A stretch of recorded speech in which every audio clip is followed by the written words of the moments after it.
So last time we played, you guys went and traveled through the mountains with Captain Van's help. And you were able to spot and intercept one of the dragon princes who was traveling with an entourage of kobolds and drakes pulling wagons down the western side of the North Vesoth mountain range. You were able to ambush them, in a manner of speaking. That was not an ambush. We waylaid them. Sure, yeah, you waylaid them. That's a much better word. And it's just like there was open contact. Yeah. You defeated most of the kobolds.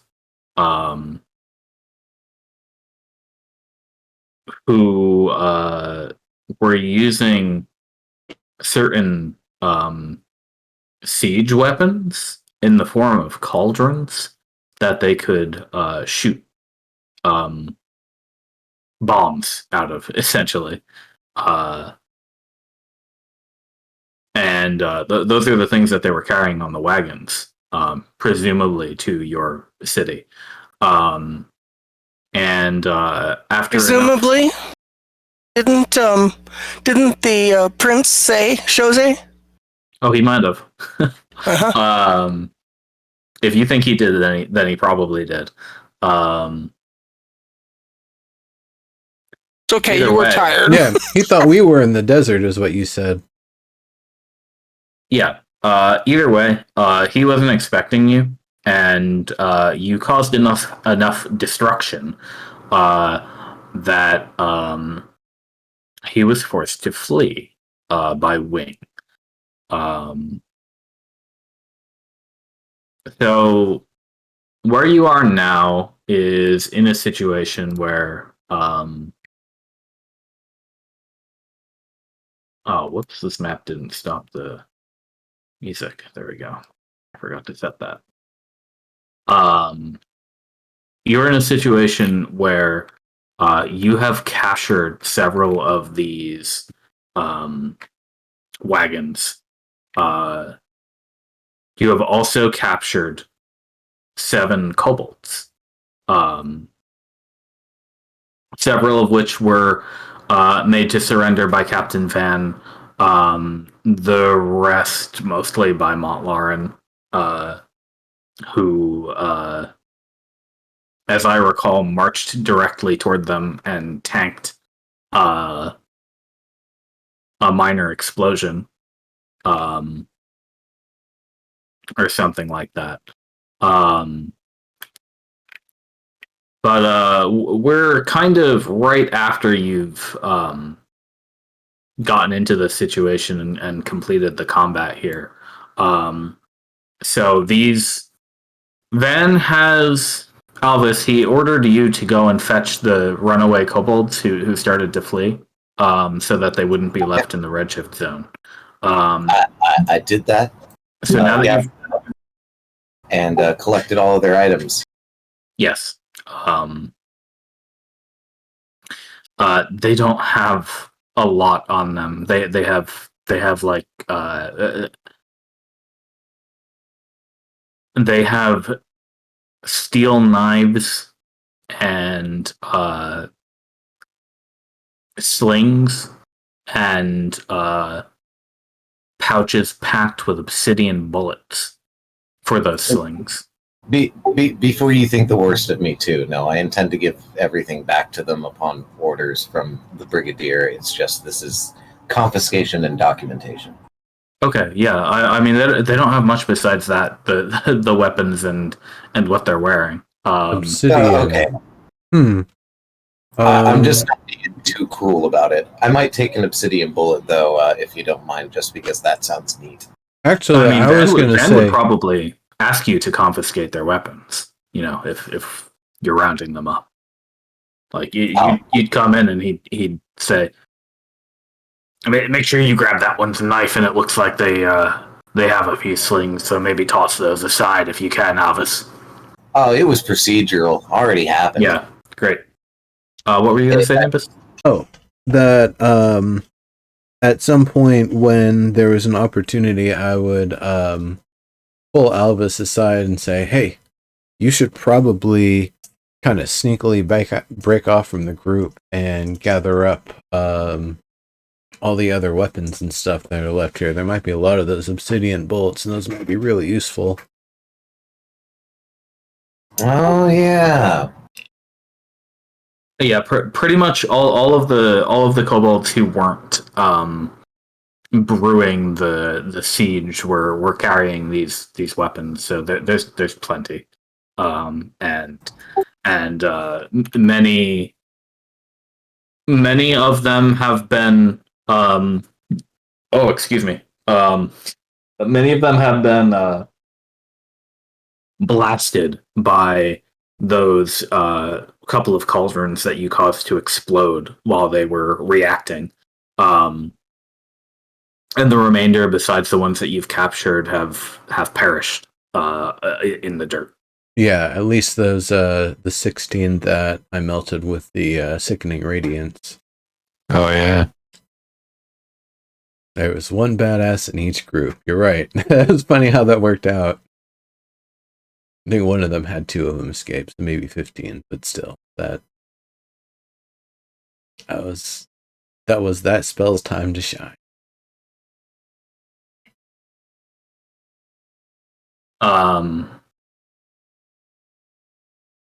Bobs, they're beasts of burden. But Van says, "All right, how many of these carts are we taking? I can annihilate the rest of them for you." No, We should probably take at least one. We're taking them all back. We're gonna have them kind of help guide the beasts. I mean, if I remember correctly, the last session ended with them actually kind of taking over the beasts of burden to kind of help move things along. Yeah, Sounds I right. don't remember where exactly we were, what we had decided to do. But that's kind of the plan that I would tell bands, like, we can, they're not going to try to run at this point. They can help us manage these critters, which might be useful for us in some way as well later down the road. Yeah, he says, yeah, all right. Well, that one is tipped over and cracked in half, it looks like, so that won't be of any use to us. There's 3 more, so are we going to take them all? Yeah, we should take all 3. The one that's cracked in half, can you petrify the components of it, the stuff that was in the cauldron? Because I think you can only petrify creatures. Can you disintegrate it? I just want to make sure that, some rainwater doesn't mix in with it and blight the area here. Not any more than, of course, those 2 craters over there and over there. Yep, good idea. I'll do some cleanup. Thank you. While you all get ready.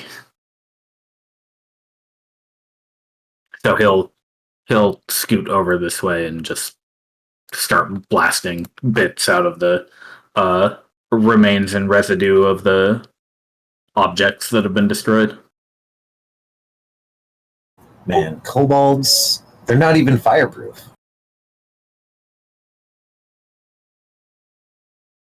They are red kobolds, though, which tends to match the,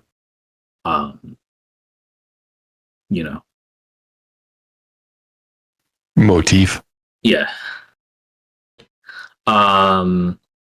I gotta say, they are invaluable in so many ways. In the Troop of No Return, a lot of them were not just talented actors, but also really crafty stagehands, working with the tricks and the props, being able to get into small spaces for various gags and shenanigans. Just fantastic, the sort of stuff, and just like the tenacity they had for it too. It was fantastic.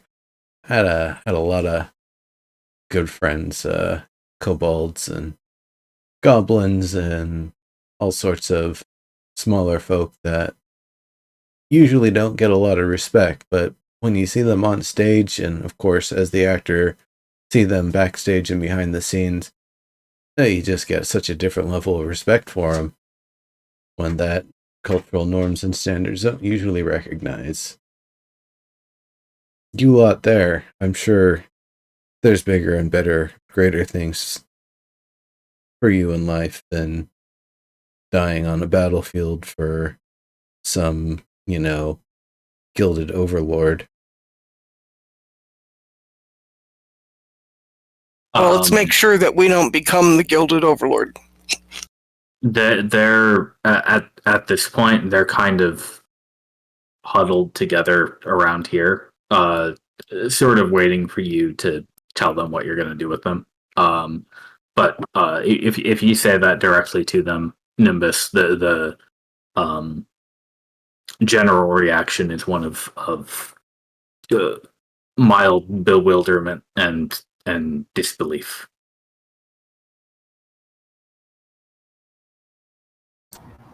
And kind of look over them, and I'm like, I thought they were supposed to emulate dragons. They seem a little meek. Never actually met a before.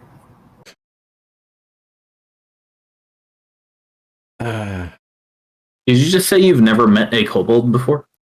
Except for Soriana. I rolled the dice and I decided it. Elvis has never actually met a kobold up close. Besides one. Besides our alchemist, Soriana. Oh yeah, well I mean, Soriana's different. She sure is. Soriana doesn't scream kobold to you. She's like a different Are you kidding? She is the most kobold that has ever kobolded. I didn't mean you. I don't know. I got lizard person from her, honestly. Instead of mini wannabe dragon. I guess I can see how you drew that conclusion. I don't know that they necessarily want to be dragons. If anything, with the sort of size equals respect sort of thing that seems to be the factor in these worlds, they'd probably rather just be bigger. Imagine kobold the size of a hill giant. Kind of look like a dragon, right? Still, though, with the same level of speed and nimbleness and precision, just on such a much larger scale.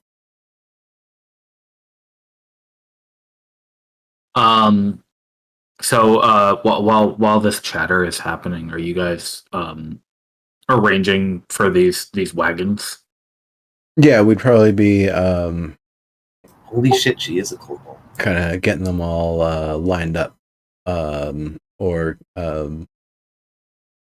gosh, I guess they would respond to Draconic. Not necessarily that they speak it, but the critters understand it. Because they're drakes. Yeah, I mean, we do our best to wrangle them, I suppose. I literally yeah. do tricks. If you're gonna do it, try animal handling for me. Whoever's gonna be trying to get these drakes, especially the ones that are not currently hooked back up to these wagons. Oh, that will not be me. I do not do well with animals. Yeah, I got a big fat 0 in animal handling. Are they considered animals? They're not beasts, but they're as dogs, perhaps. Gotcha. I've got some points in animal handling. Yeah, Naya, you would probably be the most effective at this. Yeah, Naya, you know that you can't talk, like you can't use magic to talk directly to these creatures because they're not simple mundane beasts. But like I said, the correlation between a smart dog and these is there. Okay, so when you say these creatures, are you talking about the drakes or the kobolds? The Drakes. The drakes, the drakes that the kobolds were using as They don't respond to draconic? You could try talking in draconic to them while you make your roll. Yeah, as part of that. Huh. Apparently, I have some points in animal handling also. Okay, yeah, I was I mean- surprised. It's a wisdom thing. It's a wisdom Right. ability. You were literally a shepherd. I was literally a shepherd. That's right. So are we ready to go? Are we ready to move out? Or does Naya have to tell him something different? Well, If I Captain assume Van's you- all done blasting the stuff, then yeah, this is probably where we would kind of let the kobolds know, hey, we're heading back to our base that's protected from the Redshift at all times, and you're all coming with us. I'd be saying this in Draconic to them, and then ask, by the way, what do you feed the drakes? We want to make sure they don't get ornery. One of the kobolds who out of these seven appears to be the tallest and most muscular of them. He stands up a little bit and he says, if you're going to make them work, they'll need meat mostly.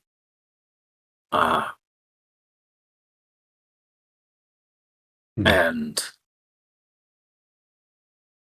one will pull a wagon, but two will be faster. But there's enough barding for two. Okay, and we have, 5 drakes or more? Yeah, there's 5 of them still living here.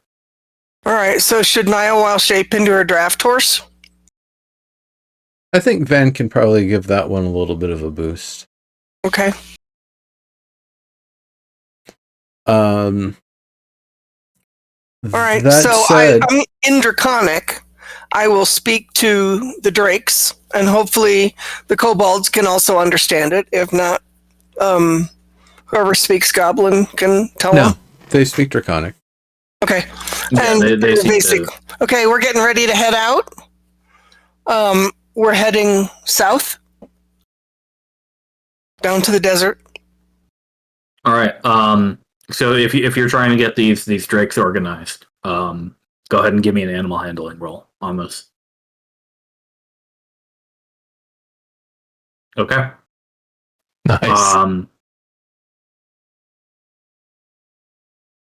Considering the 30 seconds of carnage that just went down, these drakes have calmed down quite a bit.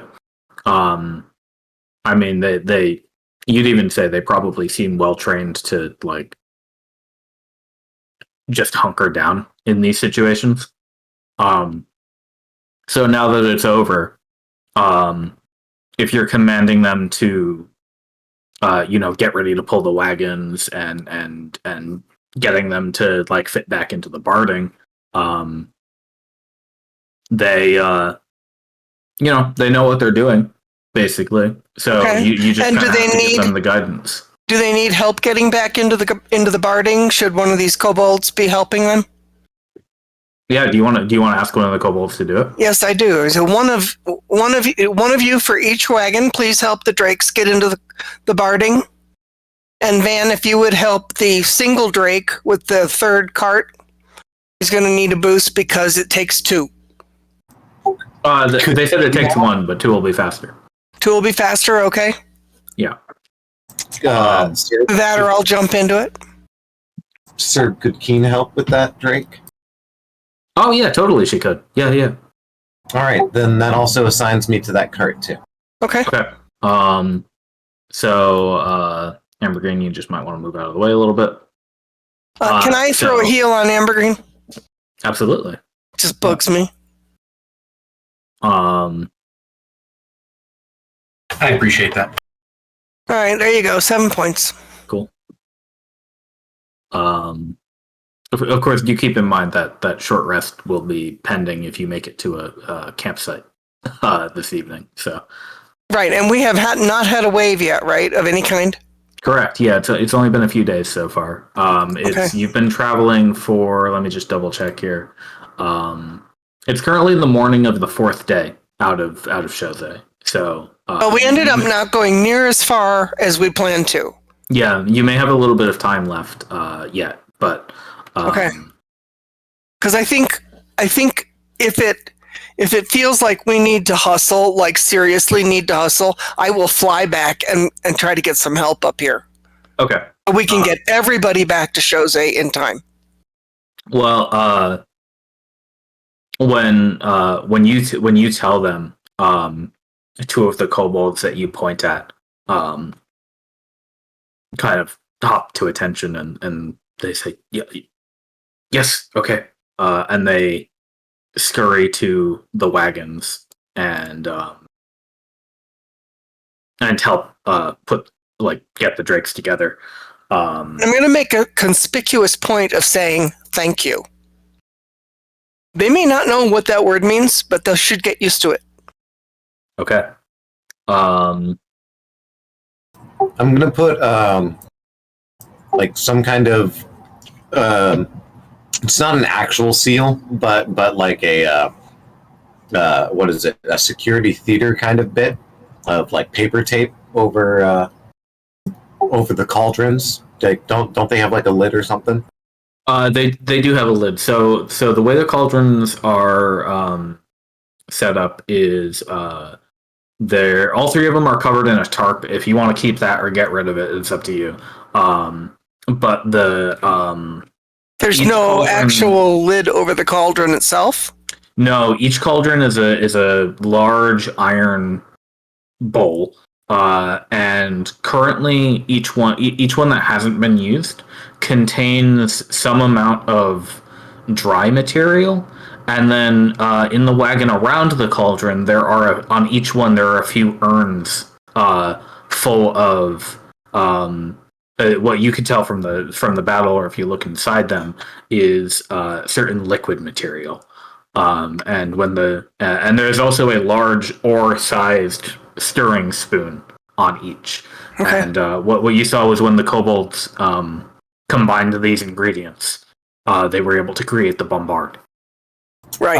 Okay. So I have a couple more questions. Would the drakes be absolutely fucking offended if I patted them? I mean, you rolled a 22. I think you'd probably be able to. I mean, you don't know for sure what these specific creatures would like.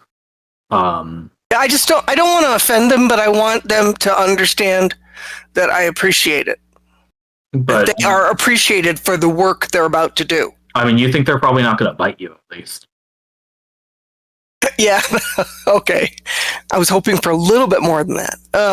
Okay. Second question is, Amber Green, can you do you have a spell slot to send ascending to Soriana? You did do ascending to the Brigadier right after the fight. I'll remind you. Right. Okay, so it's going to take... Is there a cooldown? There's not a cooldown, but I'm just saying you already gave some information.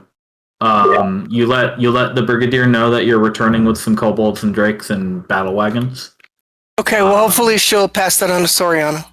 That's all I wanted to do, was ascending to Soriana so that she's prepared to be able to speak to these kobolds, like, enthusiastically, like her normal self. she can speak the same language probably. And they may feel a lot more comfortable being around somebody who's like them. Does that make sense? Yeah, I'm Sounds cool. neat. I'm friends with kobolds. Okay. I got I mean, kobolds. I get that this is radically different, but I'm having to make some assumptions about how the dragons treated them. No, I get what you're saying. We have kobold friends. Van sputters over and he says, "All right, everything getting in order here. I've got everything all cleaned up over there, so no worries about any odd chemicals out here." I love Van. Thanks for doing that. Uh, That's definitely a little peace of mind. I have no idea what the Redshift could have done with these things in our absence, and I don't want to think about it either.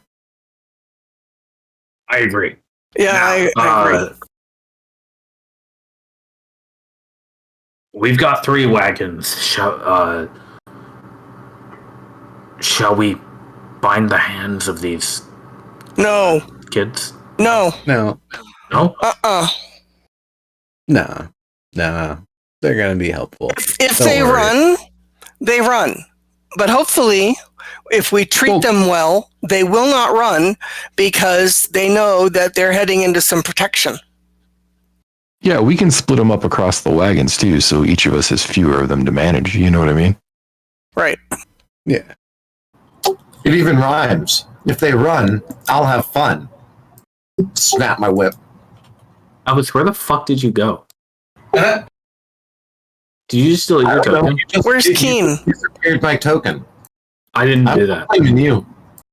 Alright. I put my token right next to that Drake, and now he just disappeared.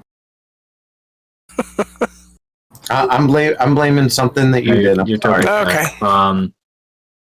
He says, Van says, "Well, you're a very trusting lot. I'll keep an eye on them. But yes, let's split them up." Yeah, Okay. it's very trusting. Go on. You over there, and you over there, and you two on that one.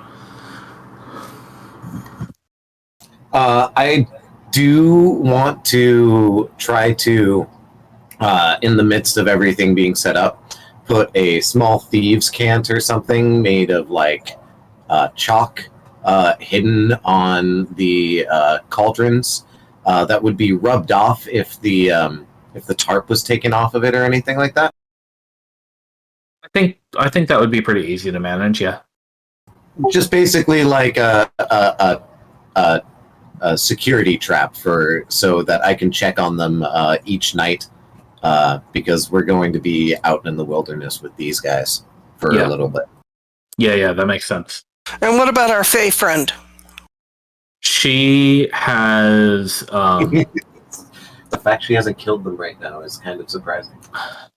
no, she's kind of gotten her wits back about her at this point. Mott and Nimbus, you were able to kind of snap her out of it. She's Mott, you wear what kind of armor do you wear, Mott? Are you in plate?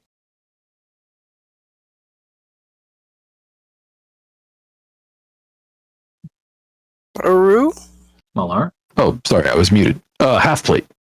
Half plate. Yeah. So whatever part of your shoulder is not made of metal, she has lighted on at this point.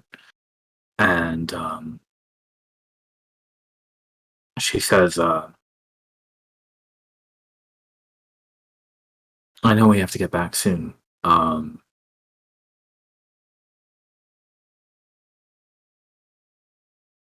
But that guy who flew off, we're gonna go after him later, right?" One way or another.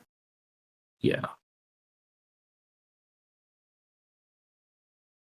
I don't think he's going to give up that easy. It's interesting to have met another one of the princes. Because that's a first seeing that one. and says, yes, that makes 5 now, doesn't it? Yep. How many were there again? Magnus said 7, I believe. 7. I Or think 8? 7. I think 7? Too many dragons. Yeah, there were 8, but now there are 7. Was what we were told. That's right. One of them had Oh. died. Yeah, I think his name was Morio. No, we didn't kill another Mario. one. No, No, we killed Mario. We didn't kill the other one. True. Yes. Yeah, I was gonna say no. We got Mario. So we still don't know anything about the other 2. That'll be interesting. Yeah, so do you think that was Daymare or Arturus? Is that the other one's name? Arturus is the name of the one that flew off. That was Vashta, right? No, Vashta went on vacation. Arturus was the Oh, one with yeah, the right. Vashta split. Van says, well, Daymare is the one who can scry on us, right? That guy didn't seem like much of a spellcaster to me. That's a good point. Yeah, I'm guessing Arturus is the oldest. He definitely seems like warrior type. Do you think maybe he spied on us with a device, with a thing? Oh, I guess I can't rule that out. Although they do have somebody who's able to make them teleport circles. Right, that's true too. Yep. Okay, well, let's head out. I can't whistle. It's also polite to not whistle over a mic. I was gonna say, yeah, don't whistle on the microphone anyway. I get in trouble for that. It's not happening tonight. Sorry. He Sorry, says, not sorry. to Albus, he says, well, that's true. I mean, one of them was very small and one of them was a giant, and that guy kind of looked like a regular human to me. Well, Vashta looks like a regular human too, but they both have wings that they can unfold. But didn't you say Vashta had a tail and claws and sharp feet? Not when he does his human form. In his human form, he looks like a human. Oh, that's right. Well, that was with magic, right? I presume so. I thought he was a deep crimson color too, like a Titan. Yeah, I got the impression that as a human, his skin kind of had a ruddy color. He's got very dark, like almost bronze skin.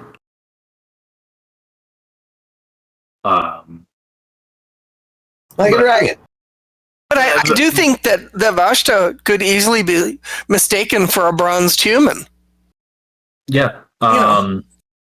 And what Van says is I mean, aside from the fact that they all look completely different, they all do have red dragon bits on them, don't they? Yep.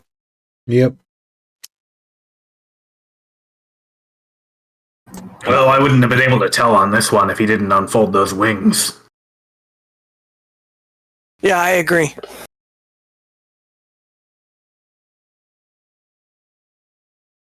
Okay, so let's head out. And talk on the way. Yes, all right. We should be able to make it back in good time. I hope so. So let me pop you back over to the world map. Let me load up the world map first, because Roll20 things. You know, I've thought about just while we wait. I've thought many times about porting this campaign over to Fantasy Grounds, but the idea of moving this world map and then recovering it is very daunting. Yeah. I bet. I understand that. It took me long enough to do it in Roll20. Right. I would just say the hell with it. I mean, they can't enforce things too easily or quickly, and you are very small potatoes. Oh, I just in terms of money or control or anything. I just want to get off Roll20 because it sucks. Yeah. Okay. Right. Next game. Website's but yeah.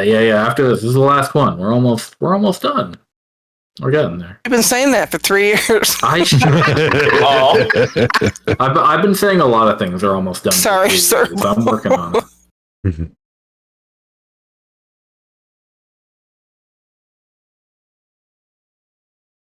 By the time I'm 35, everything will be done. All right, we're here. You guys are on the map. You're way up here above the. There's an extra R in Foggy Hill, but. yeah, It's Froggy Hill. Yeah, like we said that last time.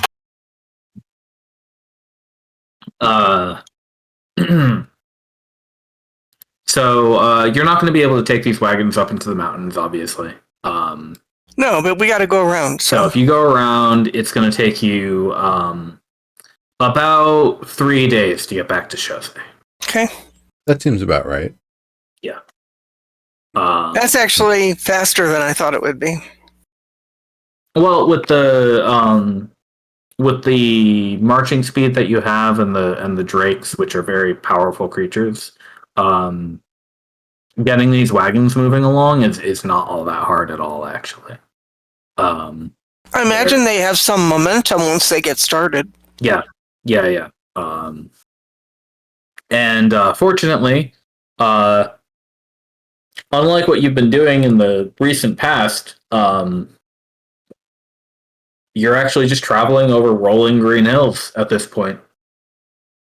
So it's really, really smooth going, for the most part. Just stay under the shadow of the foothills and move on south. And there have been at the point that you're at, like, plenty of expeditionists have been up in this general area a bunch. So there's a lot of you have a general idea basically of how to get around. Where there's narrow spots to ford streams and stuff like that here and there. Okay, and we need folks who aren't busy to be on the lookout for potential food for the drakes. They will need to eat every day, I presume. Yeah.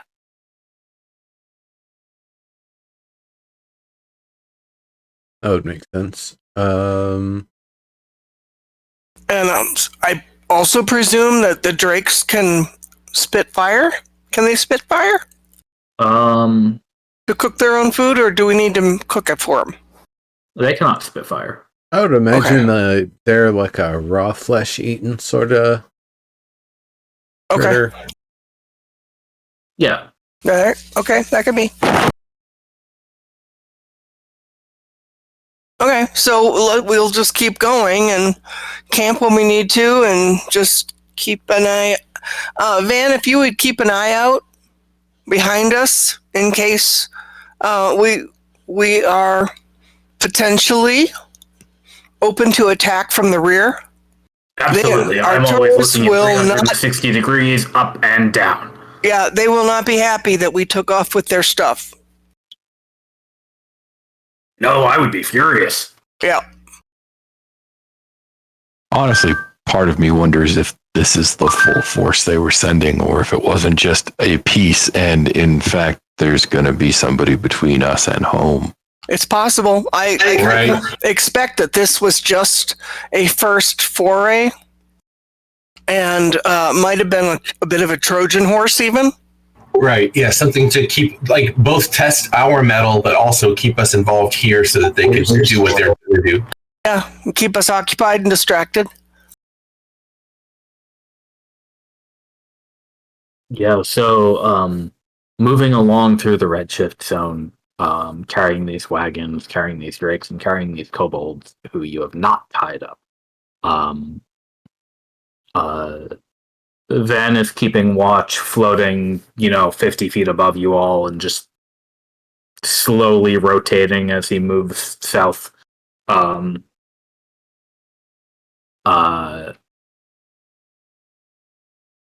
You travel for another. It was pretty early morning when you got into that fight. but I think you could probably make another like 6 hours or so if I remember how you moved correctly. So you're able to go a few hexes here, and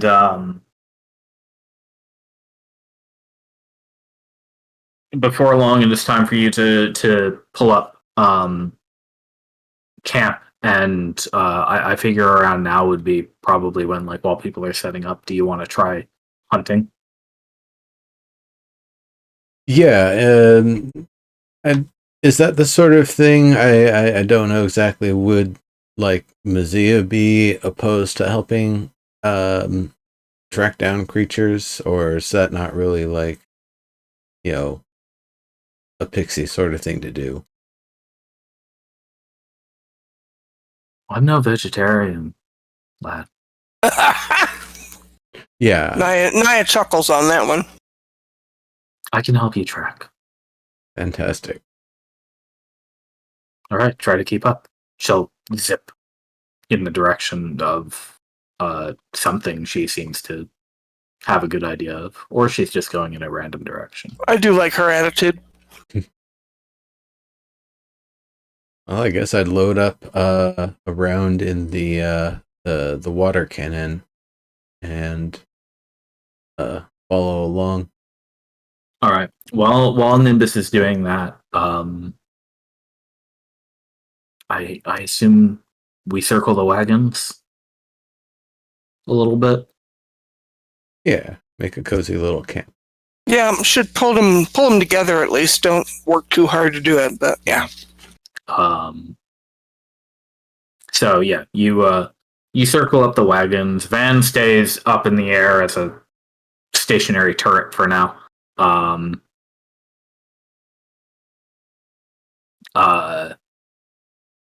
Do you build a fire? I mean, there's no reason not to, other than are we really like fleeing, to ground? Well, maybe. I said no. I don't know. I think maybe make a fire. Yeah, I'm kind of with Ambergreen on this one. I think, do we have anything like a, something that we could use to rig up an awning? You've got 3 big tarps. Well, I don't want to burn them, but what I was looking at is creating a fire, not a huge one, but then covering it a bit from the air. Not completely, but just kind of obscuring the light.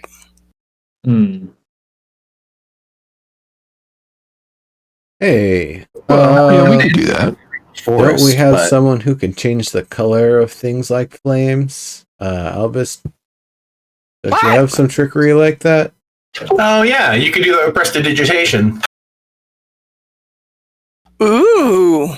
And it's still going to cast light, and that's also true. Oh yeah, it'll still cast light, but you can change it. I was just remarking on, you can change the color of flame, sure. Yeah. It only lasts an hour. Make it green, or what if you made it black? yeah. Oh, interesting. It wouldn't cast light, but it would still be warm, I suppose. Well, Maybe black light, right? It would cast black light. Yeah, if you can, I guess if you had dark vision, you'd still see it just fine. Sure. Or if we're wearing white, Right, yeah. Oh man, your teeth. Naya, your teeth.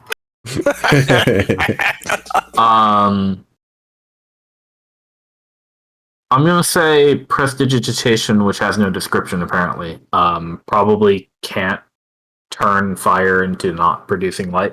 Right, probably couldn't mask the light cast much as just, it's an illusion. It's an illusion of what you're looking at in general. Or hearing. I think it also does audible glamour. If it's a harmless sensory effect. Yeah, like you could definitely change the fire's color. I just don't think you'd be able to put out the light while keeping the heat entirely. But also, no, what I wanted to highlight was its duration is concentration and up to an hour, so it's not That's from the advanced cantrips, right? If you find the full description for that spell, please add it at some point. It is there. It's just not there when I click on it and share it with you. But I can see all of it. It says this spell is a minor magical trick that novice spellcasters use for practice. You create one of the following. Oh yeah, that's weird. Why doesn't that? Hang on, I'm gonna go into edit mode on your sheet. Because roll 20 sucks. It's literally in the description section. Like it's. Yep. See, told you. It's right there. Well, that's straight up just roll 20 is absolutely bugged the shit out, and we'll put that in there. Do your other spells do it properly? Yeah? Weird. Yeah. It's because it's fucking prestidigitation. They're like, you know what it does. Could you try deleting that one? Delete that one from your sheet, load it back in through the compendium, and see if that fixes it. I'll let you do that. At the very least, I would be able to use mold earth to be able to have like a much deeper sort of like pit or slightly even. Oh yeah. You could make could make a fire pit that way. Yeah. And then You could make a hearth, yeah. yeah, do something like that. That would work. All right. Well, then you do that before you go out hunting. And you're able to gather some firewood and get a fire going. So Is anybody Nimbus, else even carrying like a crossbow or a sling or anything? I'm not. Yeah, I know Ambergreen has a crossbow. I have a dagger I could throw. Oh, we could give you one of their slings with the obsidian bullets, but I don't know what that's going to do when it hits something. You can absolutely hunt with a sling. Yeah. I guess I would encourage if anybody else or Ambergreen, if he's free to Wait a minute. join with and help hunt. I'm gonna take a sling and 50 bullets. Can I add that to my character sheet too? Absolutely, yeah. Sweet. I have a ranged weapon now, guys. Hey, that's a good thing. All right. You Yeah, wanna I go think I'm going to hunting do the with me? same. Okay. Okay. Well, we can't all leave the camp, so who's going to go hunting with me? Oh, no, I'm going to stay. I'm going to appropriate a sling. Yeah, no, it's just your thief hasn't had a ranged weapon this entire time. Yeah.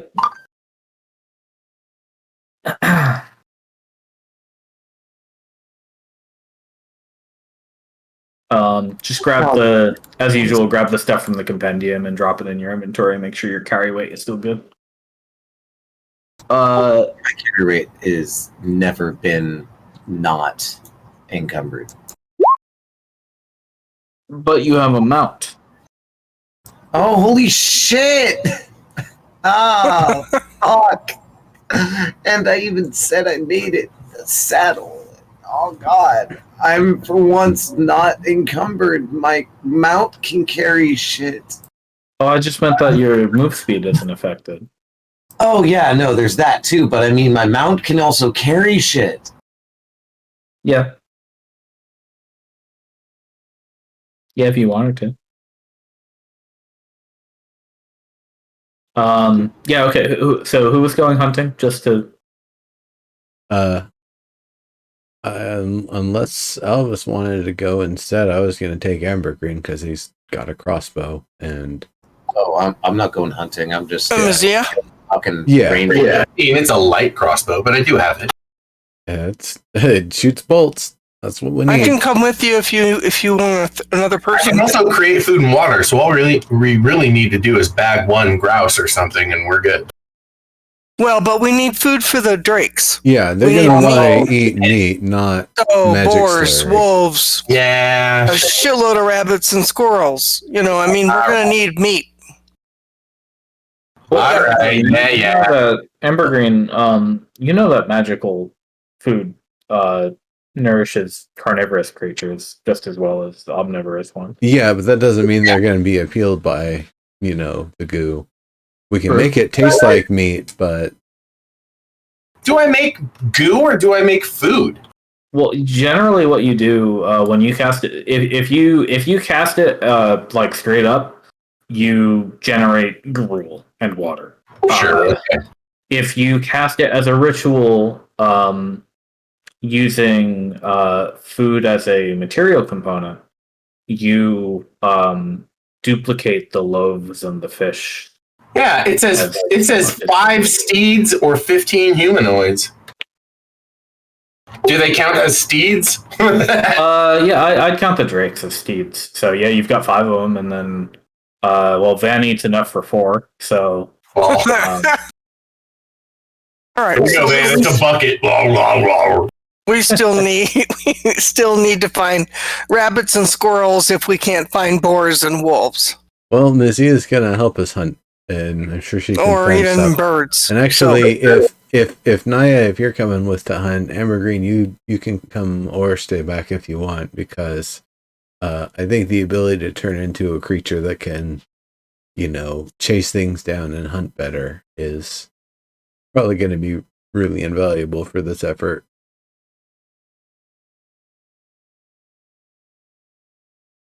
Because you could just follow her and go out as like a giant eagle or something. Well, is it nighttime yet? it's getting there. You guys are making camp. I could go as an owl. Well, a big owl? Yeah, dark vision.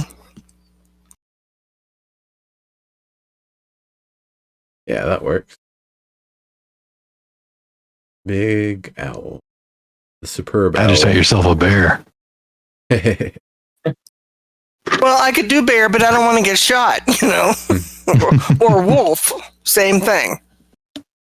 Well, as a giant owl, you can also follow Mazia a lot easier. Yep. Anyway, she went that way. Let's get going. Okay, we'll be back. We're not going to go very far. That's what they all say. Yep, we'll keep an eye on our guests. Thank you. All right. So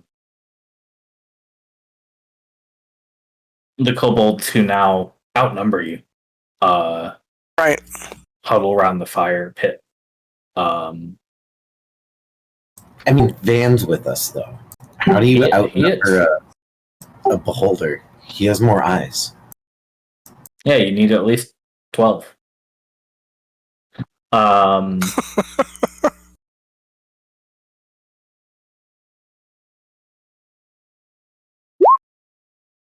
at least Albus can speak. Oh, Albus, can you speak kobold and goblin?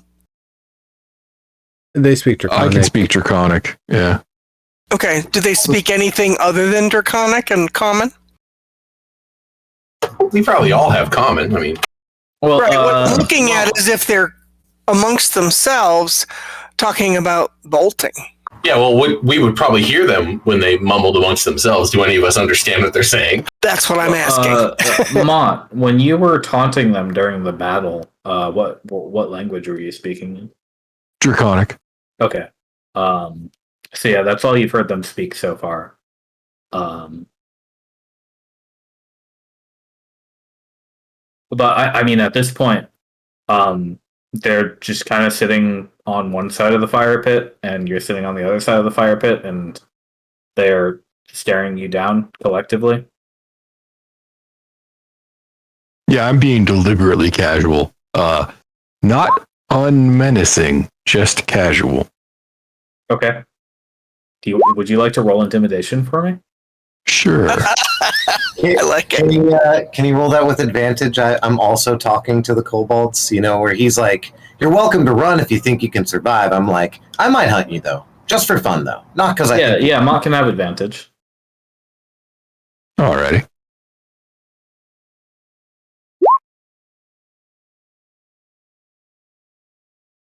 Well, it's better than a 2. 15. Right. Probably what I would have rolled. I mean, honestly, the way I roll, that's pretty good.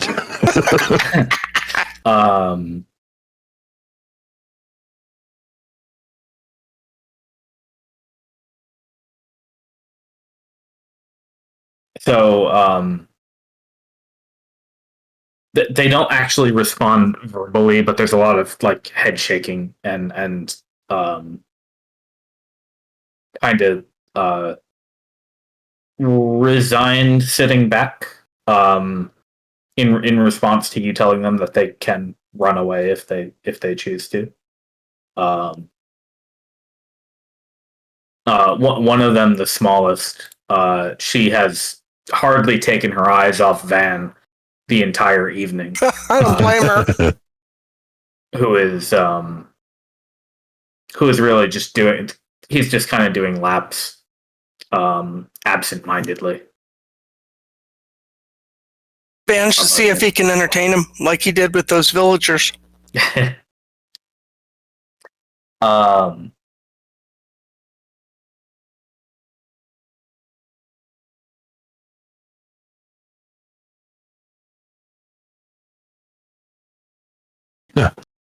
You know, I do carry some gaming dice around if y'all want to play a game. They've got nothing to bet with. Good point. You could just grab pebbles. If the point's the game, you could teach them with coins or pebbles that you had in your pocket. That is something a bard would say. He says, from experience, teaching people how to roleplay with shit I had in my jacket pockets. One of the kobolds who is you've noticed tends to absent-mindedly chew sticks. He says that we're not allowed. Oh, well, then that Playing won't happen. games? We're going to play a game. Yeah, now I feel like I'm, morally inclined to teach you how to dice. Right. I left my card set back at the fucking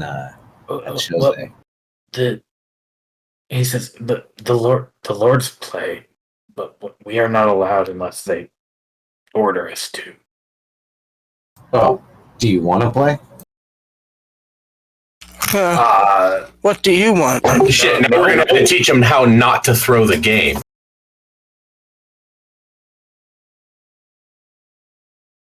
Yeah. The one. Because if they only ever play when they're ordered to, they're also ordered to throw their games. Right, at least incentivized, yeah. But you got to understand, too, that if all you've ever known all your life is being ordered around, you probably do not know how to think for yourself. And that's an alien thought. Right. Well, to the kobolds, I'll say, gather up some pebbles. Each of you get yourself a nice heap, 10 or 20. Let's play a game. All right. Okay. Give them something to do. Yeah, I'll jump in. If I see this happening, I'll grab up some pebbles of my own and I'll jump in and help.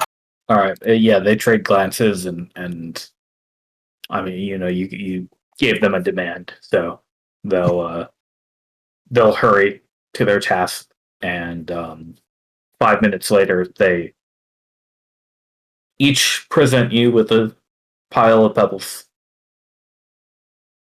All right, perfect. So that's your stake. When we play games, we generally play them to gamble. So the winner of the game is the person who has the most pebbles at the end.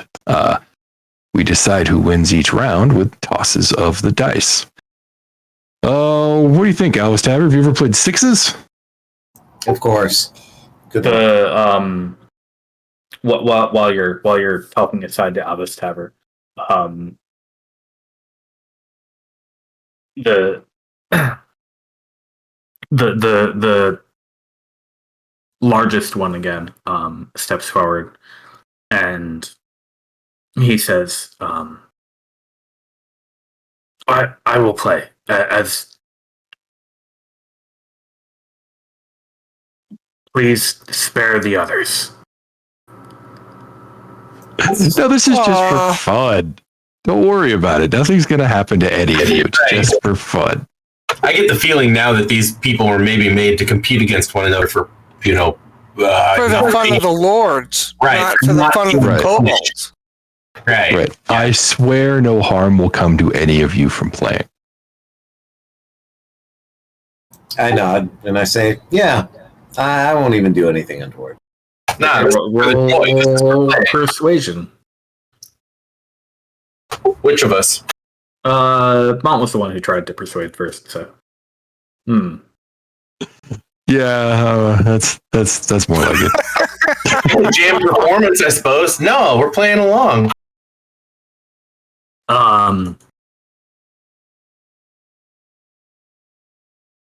Meantime, how are we doing on finding dinner? Oh shit! Yeah, if I'm out hunting, I can't. Yeah, You're not You stayed hunting. behind, right? Yeah. You stayed behind, and I went off. Ah, okay, good. Okay.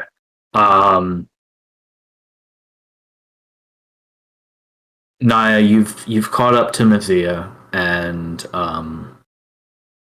to be honest, I don't think I really need to make you roll for this because you have her help, and you are in the shape of an owl, and you have Nimbus trailing along beside you. So you have range, and you have a forest friend, and you have talons. Yeah. I think it'd probably only take you 45 minutes to an hour to pretty easily catch like 3 or 4 rabbits. Okay. Nothing bigger, huh?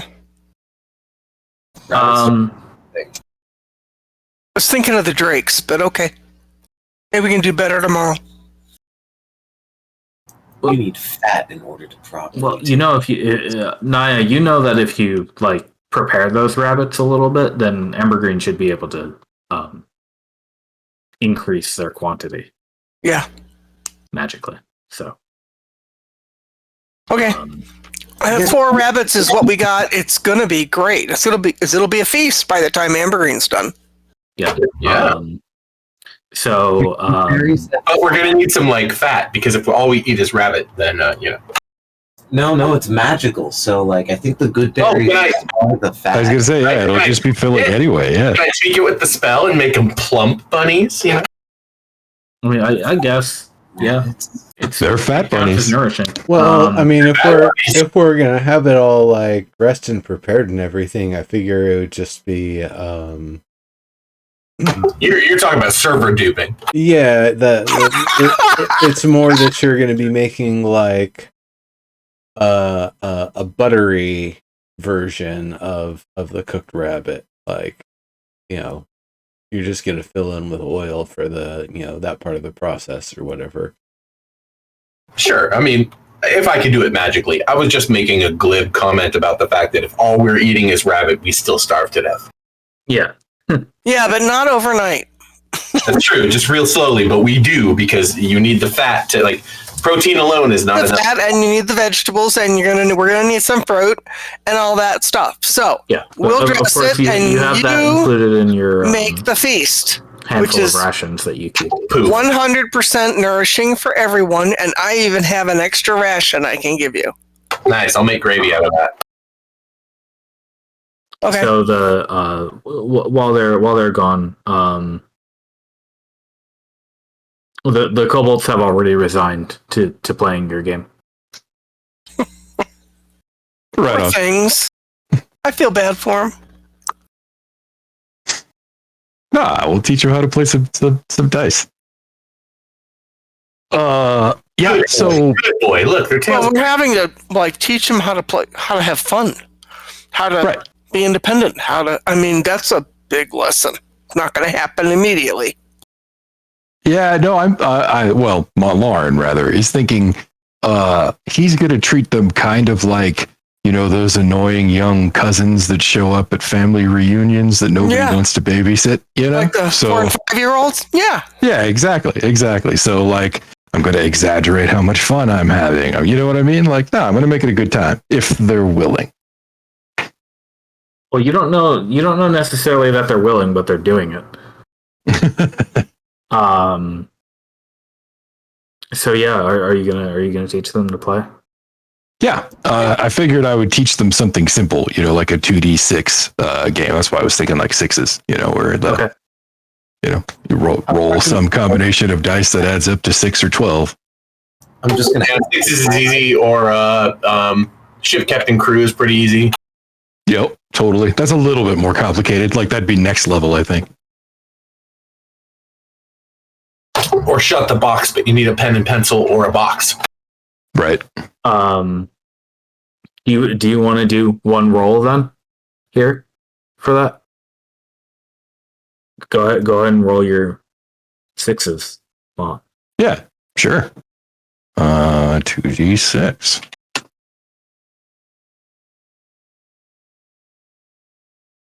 Figures I would roll high. Yep, that's a bust for me. all right. I'll roll for the first kobold.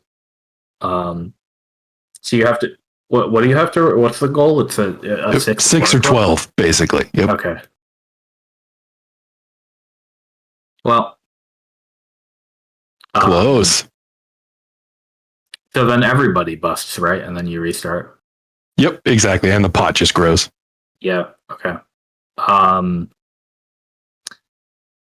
Can both of you roll insight? Yeah. That's 20. Wow. Ah, yes. Very nice. Thanks for remembering, Albus. Wow.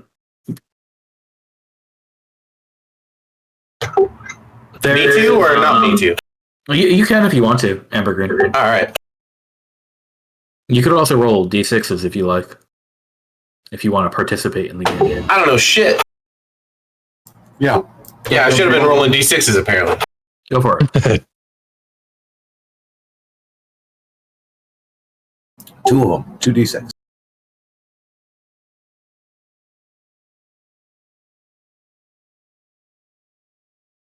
Nice. How about that? Wow. Latecomer to the game.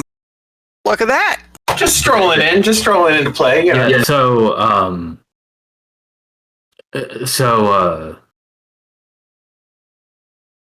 at this point, the kobolds have the one who offered himself up is basically the representative playing for them at this point, and they're all watching over his shoulder.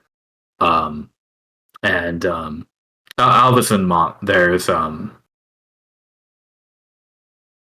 especially when he rolls, there is a pervading tension in them. Do they And hold him their breath particularly. collectively? Yeah. Yeah. And he seems relieved when he counts up the pips, and then if you say 7, he seems visibly relieved at that, and more so relieved when Ambergrin rolls a 6, and Poor Ambergrin thing. takes some of the pebbles. We're going to play again. I'm whispering to Montlaurent, and I'm going to use prestidigitation to make him win. We're going to give him a good time. You're gonna cheese the dice. Yeah, but they're going to be terrified. How kind is that? No, Can you? we're gonna make it good. Okay. Can you? All right. Prestidigitation do that? Double 6s, Elvis. Can you? I would say, as a dungeon master offhand, I would say yes for my understanding of prestidigitation. But Why use my prestidigitation when I could use my mage hand ledgerman? Use Ledger Domain. Yeah, okay. Yeah. Use Ledger Domain to make the dice fall as you want. That would work. That lets you make it invisible, right? Like that. I think it means you can just set it to the number you want it to. So as long as you do it in a way that isn't stupid. Holy shit, I can make it invisible. How did I miss that? Nice. Just like that. Exactly. Just like that. Holy shit, the entire hand just vanishes? Loaded dice? That's fucked up. You can check those dice yourself. They're absolutely not loaded. I mean, You were playing with loaded dice? you still have to vocal component, right? But like in a situation like this, they might not know what you're doing. Right, with the right tone of voice, it can sound like you're cheering them on. Right. Yeah. Oh yeah, that's what I was Well, thinking. Is like he just put his part of like a chair. And it's like, oh, they just think you're singing. Invisible hand Yeah. just makes it so. Come on, roll it. I don't even need to like roll a sleight of hand with an invisible hand. It just needs to like go on the ground, and then it's like, oh look, it landed on like a 1 instead of a 4, and then you just like thumb it to a 4, and it looks fucking weird. Yeah. But Just don't do it in a way that looks fucking weird. Exactly. I mean, you're playing on like the dirt anyway, right? So throw them, do the adjustments in the air, let them fall. Are you guys going to encourage the kobold to roll first? yeah. Yeah. No, let's all three of us roll first. All right. Well, then, are you also going to make sure that we lose? Yes, exactly. Okay. All right, then don't roll any dice then. Dice game over. Albus, you, I'm not even going to make you roll a check for this. Because these kobolds are paying way too much attention to other things going on to notice that you've cast an invisible spell.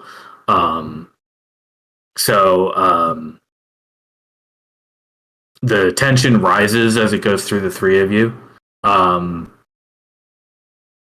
Rolling a 5, and then a 10, and then an 8. And then it is the muscular kobold's turn. And he gently picks up the dice from where they were.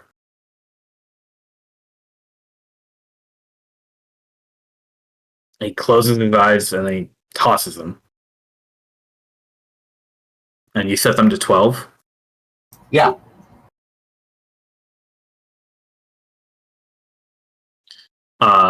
Okay, so you're able to rig these dice to land on 12. And as he slowly counts them up,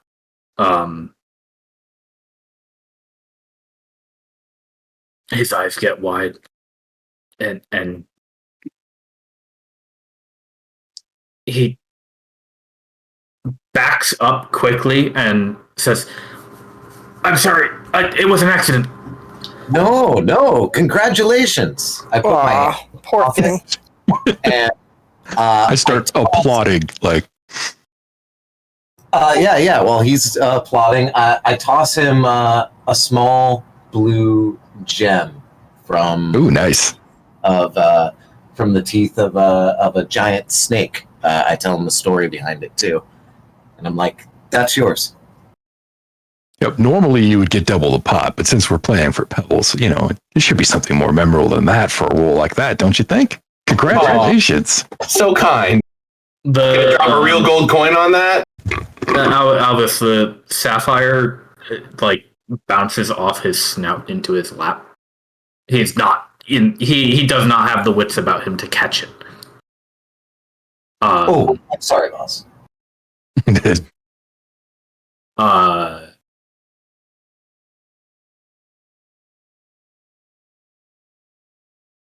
I think with that though, I'll be done playing for the night. You guys can still play, of course, but good win, bud.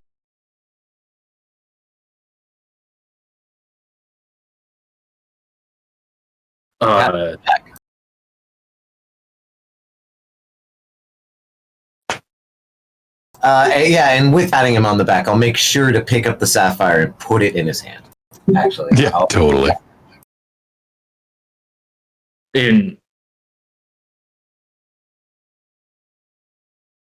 He just says, "I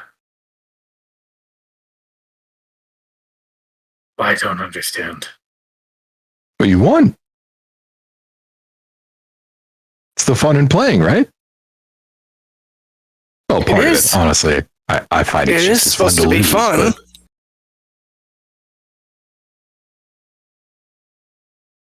You're not mad? No. why would we be? It's just a game. You lost. Did I, though? I mean, I had fun. It's my fault. No. even in a world where it could have been your fault, I would never have blamed you for losing a game. But the whole point of using dice is that it's not up to you, it's about fate. It was never your fault.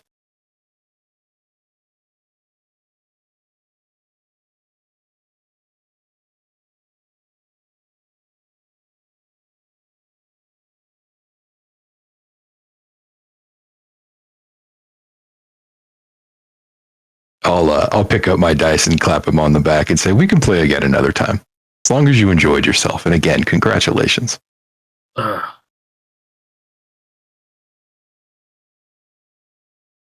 the the others are in a similar state. There's kind of a speechlessness set over the gaggle. Yep. All right, so before I turn and walk back to my side of the fire, then I'm going to look down at them and say, and grab my dice set and hand it over, not to the one who played, but to one of the others, and say, if you guys want to play by yourself, I can always get a new set where we're headed. Enjoy. One of them gently takes the pouch or the rocks and just Pouch of math nods rocks. silently. Yeah, and I will go back and sit down on my side of the fire and just watch.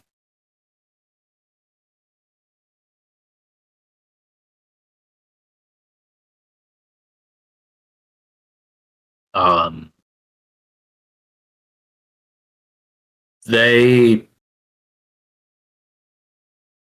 whisper amongst themselves for a time.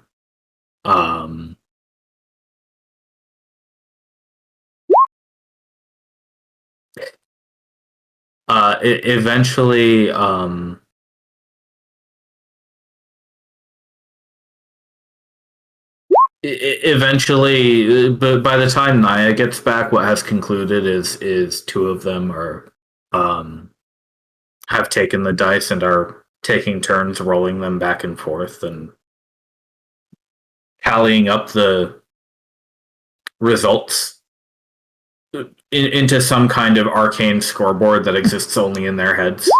Right. And just while the others look on at that tug of war. Perfect. They're not even betting; they're just rolling them back and forth. Right, totally. That Point is, sounds though, about they're right, played. actually. Yeah. Got to learn how to play before you can understand the results. So Naya, Nimbus, and Zia, when you all get back,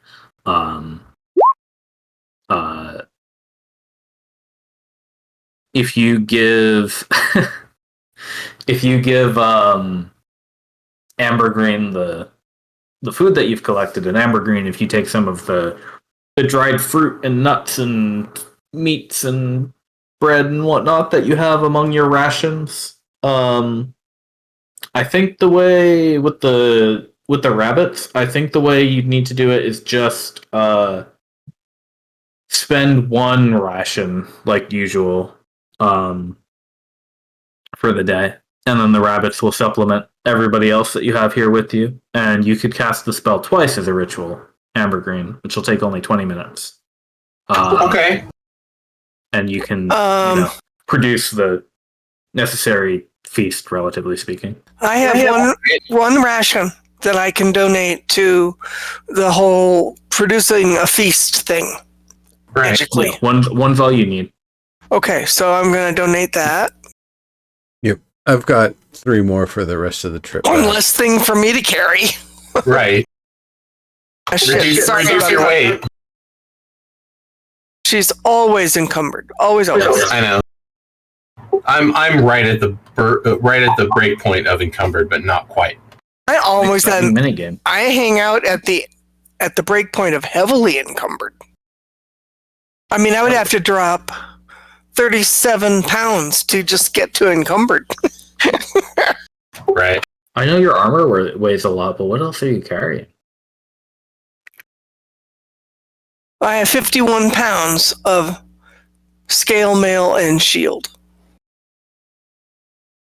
It's my armor. You have a lot of rope. It's my too. armor. I have 45 pounds of equipment. So, rations, water skin, rope, my little ring, a pouch, You have a shield sack. as well. Yeah, but shield is part of the armor. So it's Right, 50. Yeah, that adds up. That's 51 pounds of just armor, scale mail, and shield. Yeah, the scale mail is super heavy. Yeah. So I mean, she's encumbered at 60, so she only has 9 pounds of anything else to hit encumbered, and it doesn't take much. It'd be that way, yeah. Well, I mean, just as a reminder, do make sure you've got that -10 speed in combat, by the way. where do I put it? You don't have to put it anywhere. Just remember that's how far you can move. Okay. So 20 instead of 30. Actually, now that I look at it, sir, I've got shield and scale mail checked as armor, 51 pounds. Yeah. But then under the equipment, I have fire retardant armor also checked. That's But it doesn't have a weight to it. That's like a bodysuit that you have, and Okay. it does weigh 2. Did you just uncheck that? I did, so I could see how much it weighed. Oh, okay. Whoa, I'm seeing shit. Okay. Sorry. But yeah, that yeah, it adds up quick. Yeah, it does. Usually characters with a 10 to 12 strength will go for light armor for precisely this reason. But I mean, for a druid, you have pretty fucking big AC. So. Oh, I finally had a decent roll. Okay, sorry. No worries. My Yeah. bad. So you get back and Ambergreen makes food, Okay. produces food. What I'm hoping with Ambergreen is that he makes feasts so that our guests are understanding that this may be a little bit different than they're used to. There's more. They're not going to go hungry. That there's a richness to the whole thing. We don't want to make them sick with it, but it's kind of like there's a message. There's enough I to hope. go around, and kobolds eat half anyway, compared to a human or a dragonborn. Okay. But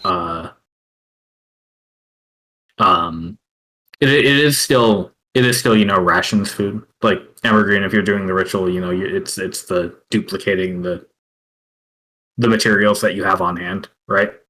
That's part of the spell. So it's hard bread and dried fruit and stuff like that. I just want them to have a sense of plenty, But, including yeah. the drakes. I mean, Naya, are you gonna go hand that out to them once it's ready? Sure. Call them around. Yeah, something like that. It's like I can call them around instead of handing it out. But yeah, okay. Call them around. Come on, eat. I know you're hungry.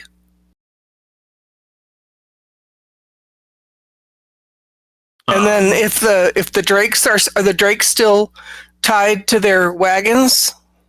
I figure you probably loosed them up, and they've just been kind of curled up around the fire at this point. Okay, so then I can take food to the drakes. Yeah, they'll tear in.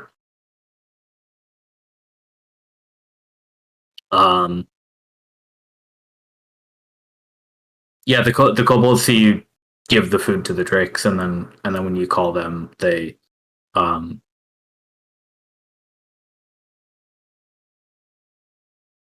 hop to attention, and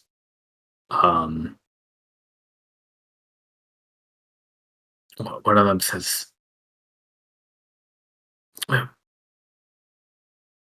"You are hardly carrying any supplies. How did you get this much?"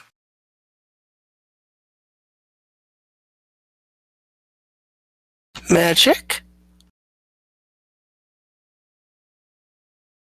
Oh. And we went hunting. hunting, and I had a ration. But yeah, magic. It's very handy.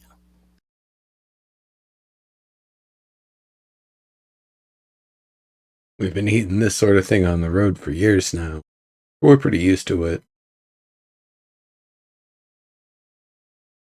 They'll, He does a better job at it than me. He's a better cook. And we all laugh. And I'm inviting people to laugh at me at this point to make it more casual and familial. Totally. I've taken to keeping a pinch of salt and pepper in my pouch. Sure. Absolutely, that's reasonable. Actually, Just- Naya is dumb for not doing that. It's just to flavor it too. It's part of my spell components. Honestly, I shouldn't be using it, but Well, but here Naya has been doing all this herbal collecting and stuff for herself as well as Soriana. But it's like, shit, if she had any smarts at all, she'd be having a separate pouch just for spicing food. that would be smart. It's more. Would be smart. It duh, never even occurred to me till right now. It was complete desperation, though, Naya. It was just like one day I was tired of the gruel, and I was like looking in my spell component pouch, like anything. It's not gruel particularly. It has. I try to make it more like chicken soup, you know? Yeah. It has the taste. Or of stew. Chowder. Sure, chowder, right? Chowder. Chowder. Chowder just means fat. Means pot. Chowder just means No. Chowder. It has a magic taste. Okay, so now I need chowder. Blind and put this chowder in front of me, in front of another chowder that was made out of all the constituents, I would know the difference. Of course you would, but let the magic happen. Well, that's exactly Still what better than straight Dorito rations. chowder. You chowder heads, hey. Hey, Most chowder. definitely.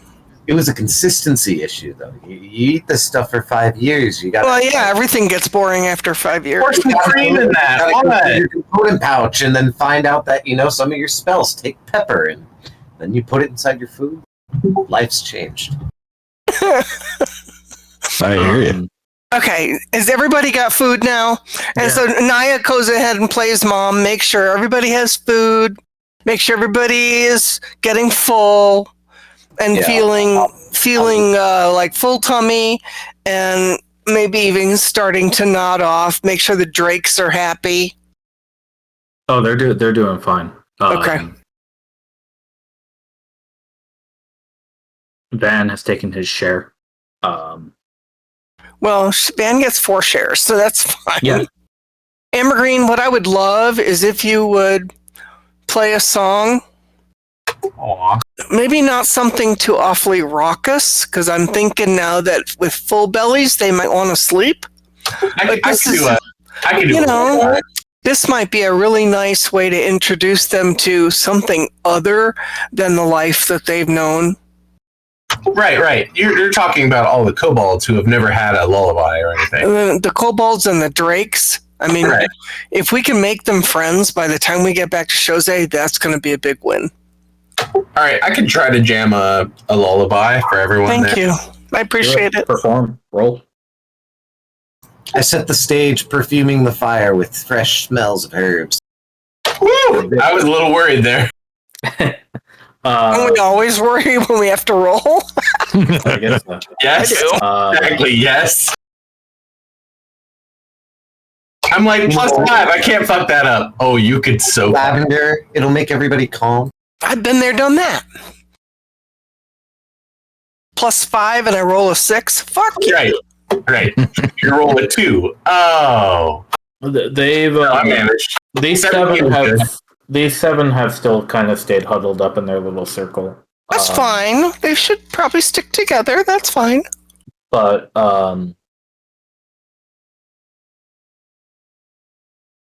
after they've eaten what you've given them, Well, and I invite them to come back for seconds. I'm not sure that anybody takes me up on it, but there's more. yeah, they but mostly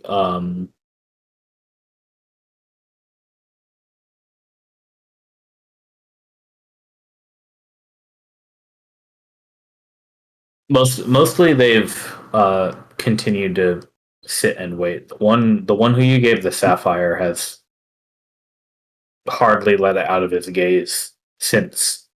And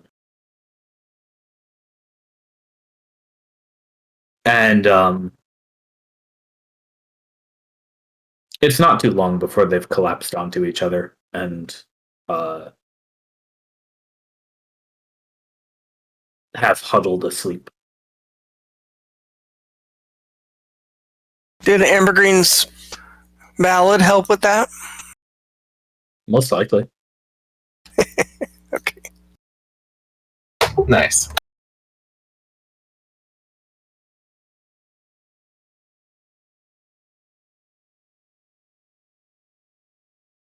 No, I wasn't singing anything that would cause a ruckus. I was singing mellow songs.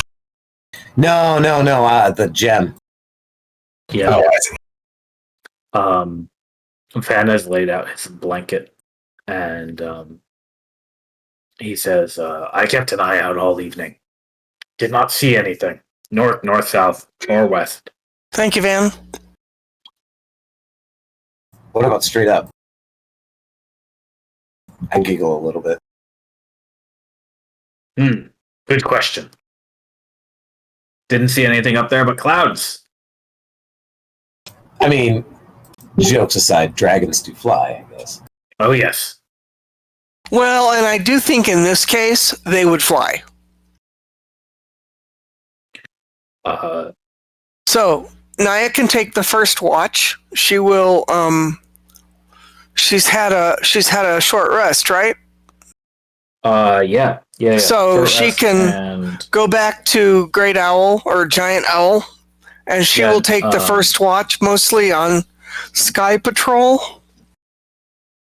And since it's a short rest, anybody can spend any hit dice that they want, and you can click the short rest button. Oh, I'm all. Oh yeah, good call.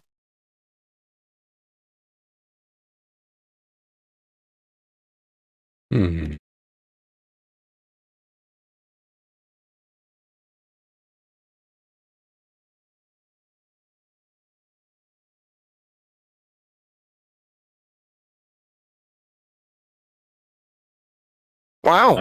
Nice roll. Yeah, it's actually overheal. Before I fell asleep, were there any interesting bugs or samples out here, or just same as normal? Same as normal. Sir, do I need to do a perception roll or anything for my patrol? Yes. Perception? Yeah. Good enough? Yeah, perception's what you want. And Yeah, just. Well, that's a shit roll considering it's +9. Speaking of shit rolls, and yeah, you don't find too much interesting out here. If you go looking about a little bit. Yeah, just like all I care about is not seeing anything from the sky. Yeah, no, just like a midnight stroll. It's actually been a while since Elvis has been in a greener part, so he hasn't had an opportunity to look for like bugs or anything that might have been changed by the shift. You don't find anything noticeably shifted out here for now. Oh well, he shrugs, and after his midnight piss, he'll go back to bed. Okay. Naya, you don't see anything for the few hours that you stay awake. Okay. Van, who has 2 out of his 11 eyes open while he's sleeping.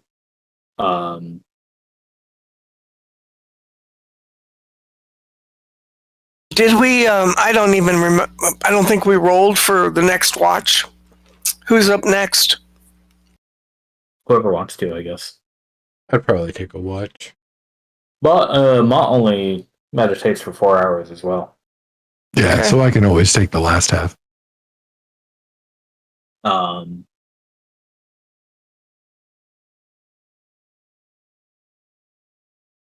But Naya, while you're waiting and Van is sleeping with two eyes open, he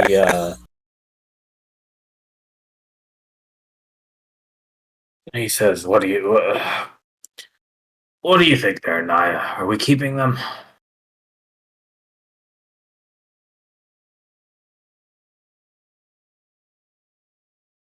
Do you mean the kobolds and the drakes? Like in Chose, yeah. I think we can give them a decent life, and they can, if they like it, then they can give us some help and support and knowledge. Those True, drakes. it's up to them in the end. It wouldn't do well to send them out west on their own. No, and if they want to leave, they can. I want to see them safe before they choose that, if they choose that. And if we leave them here in the wilderness, they will almost certainly die or run back to the dragons. We got that fellow Magnius some refuge, but to be honest, I couldn't tell you where precisely he's gone. I think that's a fair consideration. He probably went back to his own kind, and these kobolds and drakes may do the same. But I just feel like if we leave them here where we are right now, they will run back north to the only place they've perhaps ever known. Did I get any notice on what happened to Magnius? I did try to set him up with at least a job. Yeah, you're pretty sure he landed somewhere with the club. You don't necessarily have specifics on it, but you kind of got a this person has been brought to the correct people who will bring him to the place that he needs to go. Okay. I will mention that to Naya in a reassuring way, not in a like. I know she has opinions about my guild. I'll say I set him up with a job, and I did get a confirm on that, though. That's great. I mean, what I am really all about is choices.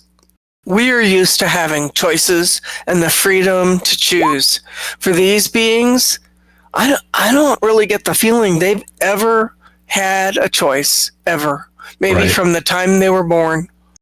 So what I'd like to give them, or help them get to a point of, is choice.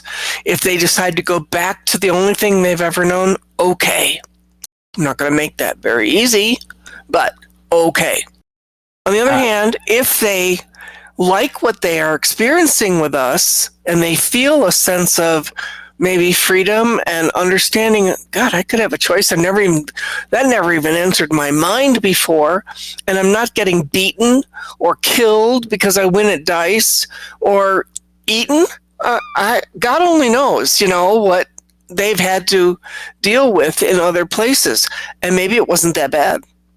Oh yeah, no, absolutely. We don't really know. I mean, I'm kind of assuming. Yeah.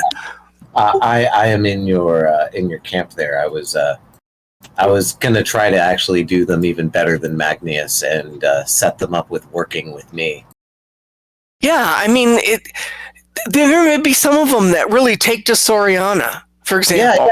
Yeah, I mean, and they never had a chance to do that, but I want to give them that chance. Maybe some want to work with animals.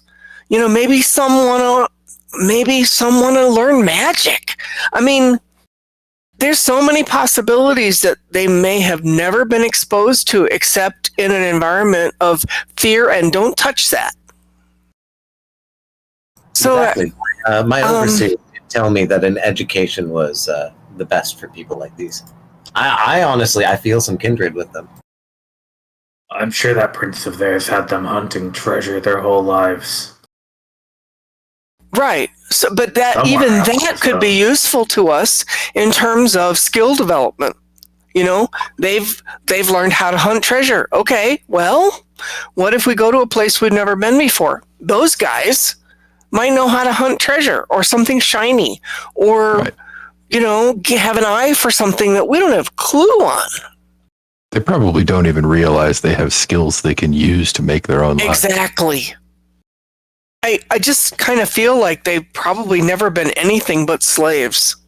was going to ask them if they had things they liked or wanted to do, but I'm realizing that might have just been I think that may be too far for what they've Yeah. ever known. I don't know. Maybe I'm assuming that it's too harsh. But given the reaction to something as simple as gambling for pebbles, I mean pebbles here. Right.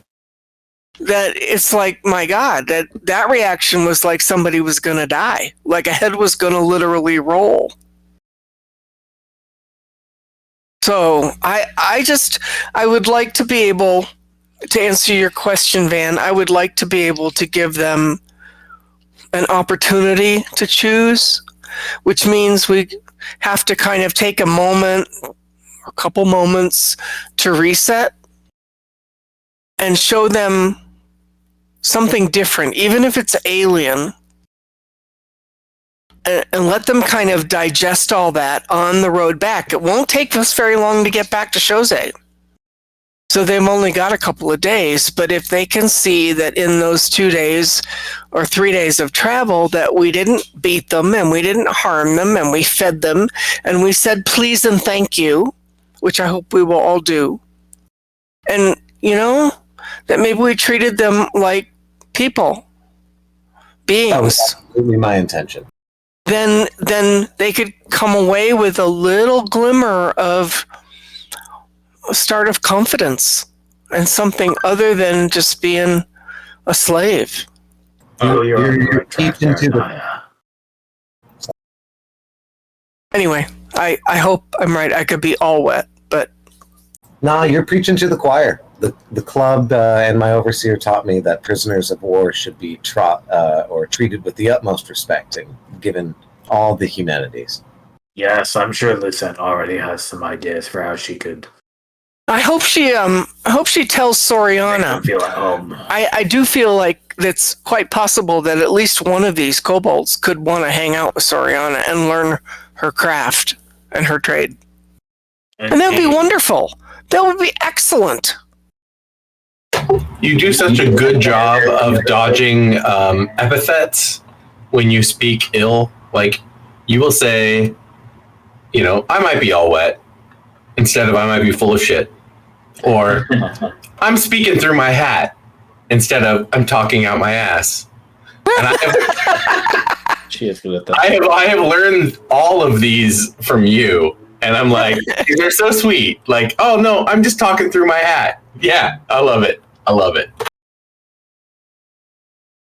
Well, there's a lot of ways to say I don't know anything. I don't know my ass from a hole in the ground. Right, Or but I don't know my ass from an elbow. who taught you these sweet euphemisms that you don't like, even knowing fully well that you're here on this channel where we will absolutely say, what are you talking out your ass? Like, no, I'm speaking through my hat. Well, but I will laugh, But I know. Naya will. I mean, if you're talking to Pole, that's one thing. If you're talking to Naya, Both of you have decorum, is all I'm saying. Naya has a bit more decorum than Pole. Yeah, but even Pole's got some decorum. Yes. Well, what can I say? I learned that from my boomer parents. Yeah, we can't Damn corrode class. you as try as we might. We cannot corrode you. Well, I can credit my boomer parents and then 25 years of meditation practice. Absolutely. Anyway, hope that answers your question, Van. It does. And I We'll think make them that they feel are. right at home as soon as we Yeah, they may not press be them okay. for all their info. Don't press too hard. They might Of squish. course. And I don't know that they'll be up for hugs for a while, but Probably don't have a lot of info anyway. yeah, I'm guessing. Well, like our salamander friend, they probably have observed quite a lot that would be True. useful information to us, but we have to learn kind of what the questions are. Right. Right. That's always the trick. Yeah, I really think it is. But in this case, we can at least show them that we have no intention to kill them. Nobody's going to eat them. Nobody's going to beat them. and we will treat them with respect, and then introduce them to the way we live. And it shows that at least there's plenty of houses left, right? You know, Less, yeah. so they could have a house to themselves, and the Drakes could have a house, and you know. I do hope they take, like you said, Montwarren, I do hope they take the opportunity to find some happiness. But I also know from my own experience that when you've gone a really long time without knowing what makes you happy, or the thought of even trying to find out what makes you happy is devastating. It can take a while. Exactly. Because nobody's asked for a really long time, if ever, what makes them happy. And they may not know. They may not know how to know. Yeah. It's exactly why I think they need like a little structure to be shown that. Yeah, I agree. I think structure's good. That they can actually grow from that strong base wherever they want to go. And if we ask a lot of questions, like, okay, who's interested in working with Sariana? Maybe one hand goes up. Right. Who would like to work with the Drakes? Who would like to work with the goats? You know, shit like that. I got you covered. I do think one of them, maybe two, will be interested in working with Sariana. Well, considering they were part of some sort of an alchemy corps of sorts here, they might all be interested. True. Especially if there's been any kind of like fascination with magic from the dragons, but it was always off limits, to be able to get a foot in the door there might be just really super fascinating to them. Well, let me fast forward you just a little bit. Okay. As you're going over the next couple of days that you have to hike back to Chose, do you want to attempt to extract any further information from these kobolds while you're marching along? Maybe Extract is a worrisome word. I would say talking casually about the princes and their troops and our interactions with them in such a way to kind of relax them to the idea of talking about those affairs with us, as well, to mostly focus on just trying to befriend them and help them feel relaxed and comfortable, so it would be easier to approach the subject, and that they know we have a certain amount of context coming into it, that they aren't like spilling secrets to some enemy that knows nothing, you know. Right. At the same time, I think it's a fair question to ask of ourselves. Are we treating them as prisoners of war, or are we treating them as fellow travelers on the path? Well, it's, I would say, very much up to them. If they want to change their allegiance because they like actually being treated well and they want to help with us, I don't ever want to us out. They don't have an allegiance right now. There's standard or ours. Okay, wait, one person at a time. You're talking over each I don't want other. to put them on the I don't want to put them on the front lines, and I'd like to keep them out of danger if possible. Even if they had some sort of, come back and go after the master's sort of fighting spirit, they're squishy. That's just what it is. But with Magnus, we kind of let him go off on his own and, find some place he was welcome, either in the Empire or somewhere else. So I'd imagine the same's going to be here. We have places where we can, invite them to live a safe, dignified rest of their lives and develop skills and stay together and be their own little, family. Yeah, I'm not looking at sending them off to any world other than this one right now. They have a long way to go, kind of psychologically, before they might be ready for that. Magnus actually had some experience with more than his world. I'm not sure these guys do. Right. Yeah, we could turn them out as a tribe, but that would not be great for us or them. It would be bad for both of us.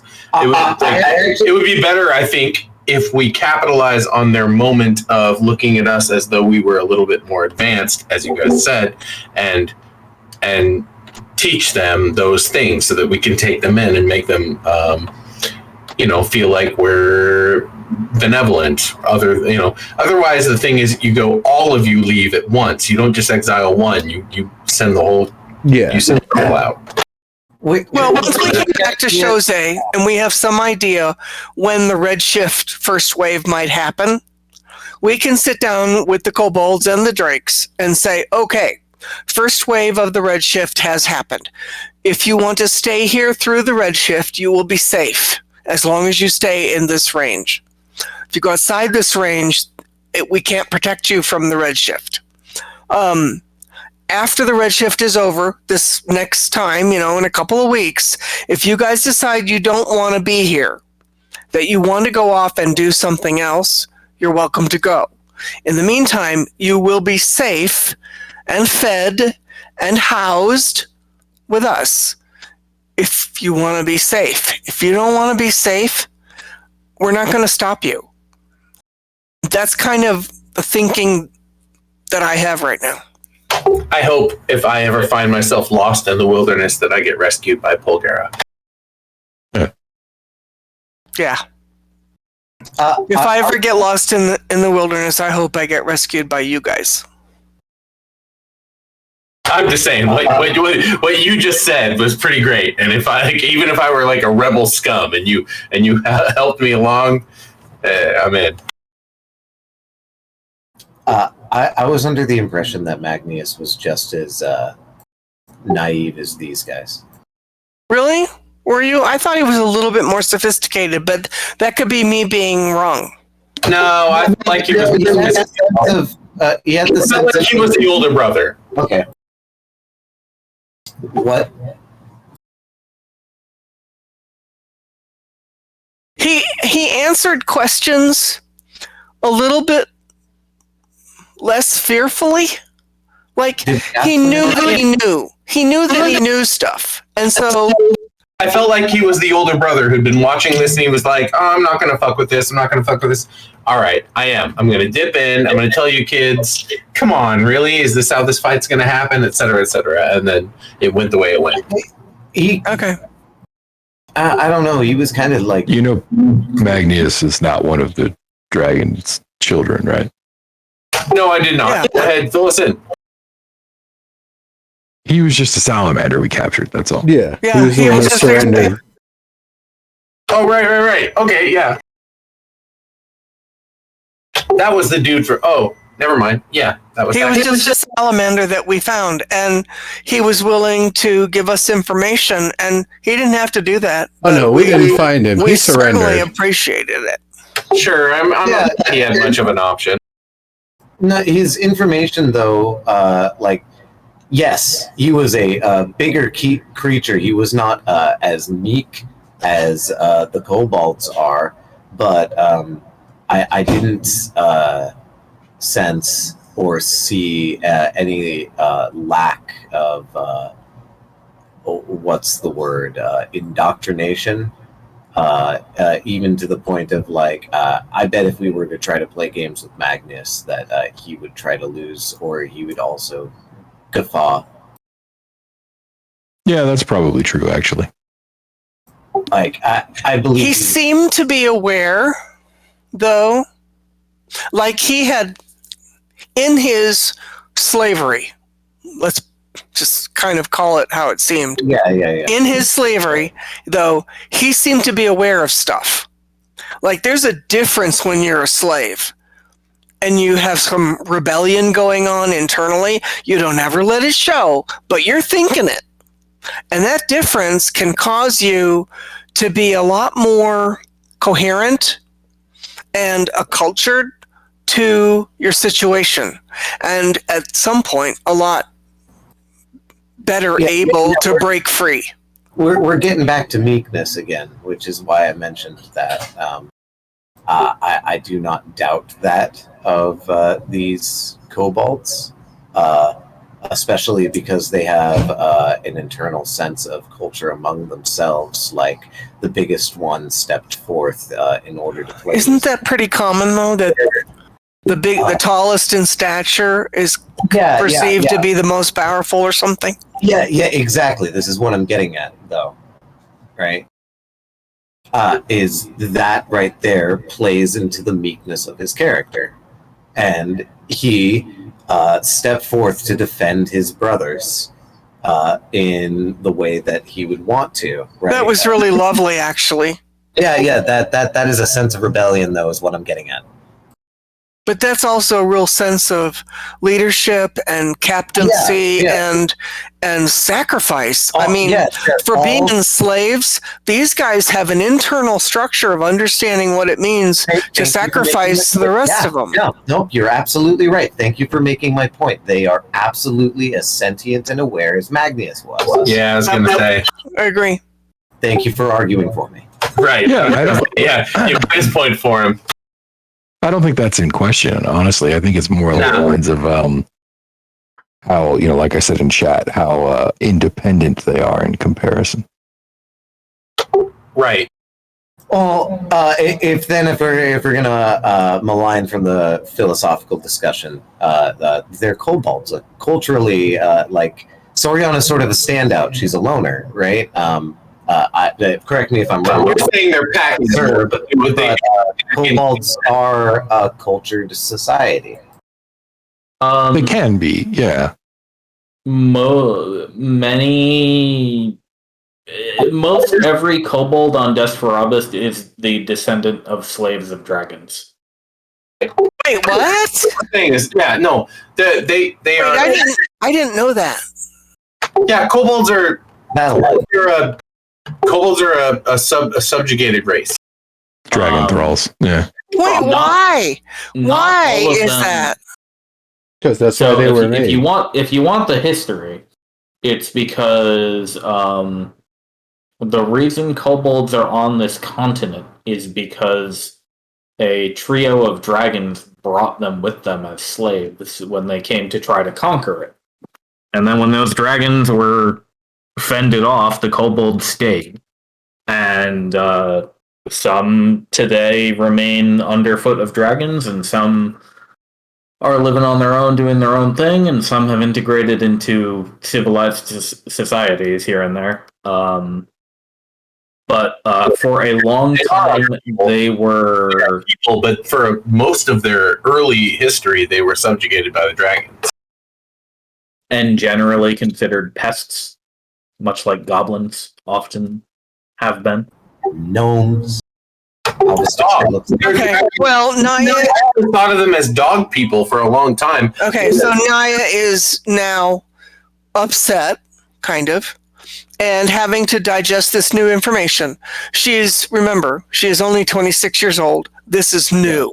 She never knew this. She was never taught this. Her Dragonborn never had kobolds or any slaves or any of that shit. They would have this is new.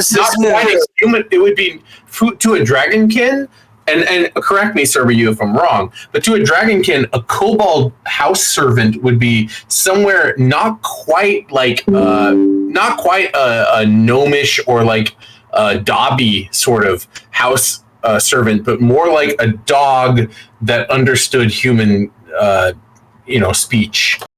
You could kind of. I mean, if you're a dragon, then that's probably how you think of them. Yeah. But less person and more little beast that they had. Right. A dragon who keeps kobold slaves is keeping them as a. She's gonna get angry in a minute. A resource. She's gonna get really pissed. This is why I was pointing this out. Is either you would have known royal houses that did this, or your house did this, or your house specifically. No, Dragonborn don't. Dragonborns are not dragons. Please understand. We didn't do this shit. It's fine. So this is all news. She left her home, her dragonborn home, that did not keep any slaves, and went to the fucking druid. You never would. I would never think badly about you about this because I'm a hill fucking dwarf. Right, but I mean, then she went to the dwarves, and the dwarves didn't keep kobolds either. Well, I'm not even an underground dwarf. I'm a hill outside. I'm an outside dwarf. Naya, you never would have met kobolds at home because you come from the far north, the north where they do not live. And my family didn't keep slaves. Period. Like ever. That was part of how adamant you are about this. Like, we did not do this. That was whole part of their shiny lineage thing. They didn't do shit like that. Most people don't. So offended. I mean, Naya is deeply hurt and offended and starting to get pissed at the possibility of kobolds not being people. So Naya, do you know now, or at least understand why I, Albus Tavern, have a bias against dragons? I understand it, but it's not fair either. Oh, well, it's not just dragons. But she's like, we're only impervious over those we're better than. Oh. What? I'm just telling you. Dragonborn or not dragons? Sorry. No, Dragonborns are not dragons. I get that. I mean, it's like every kid you ever knew. Every kid you ever knew in your whole life only knows what they know.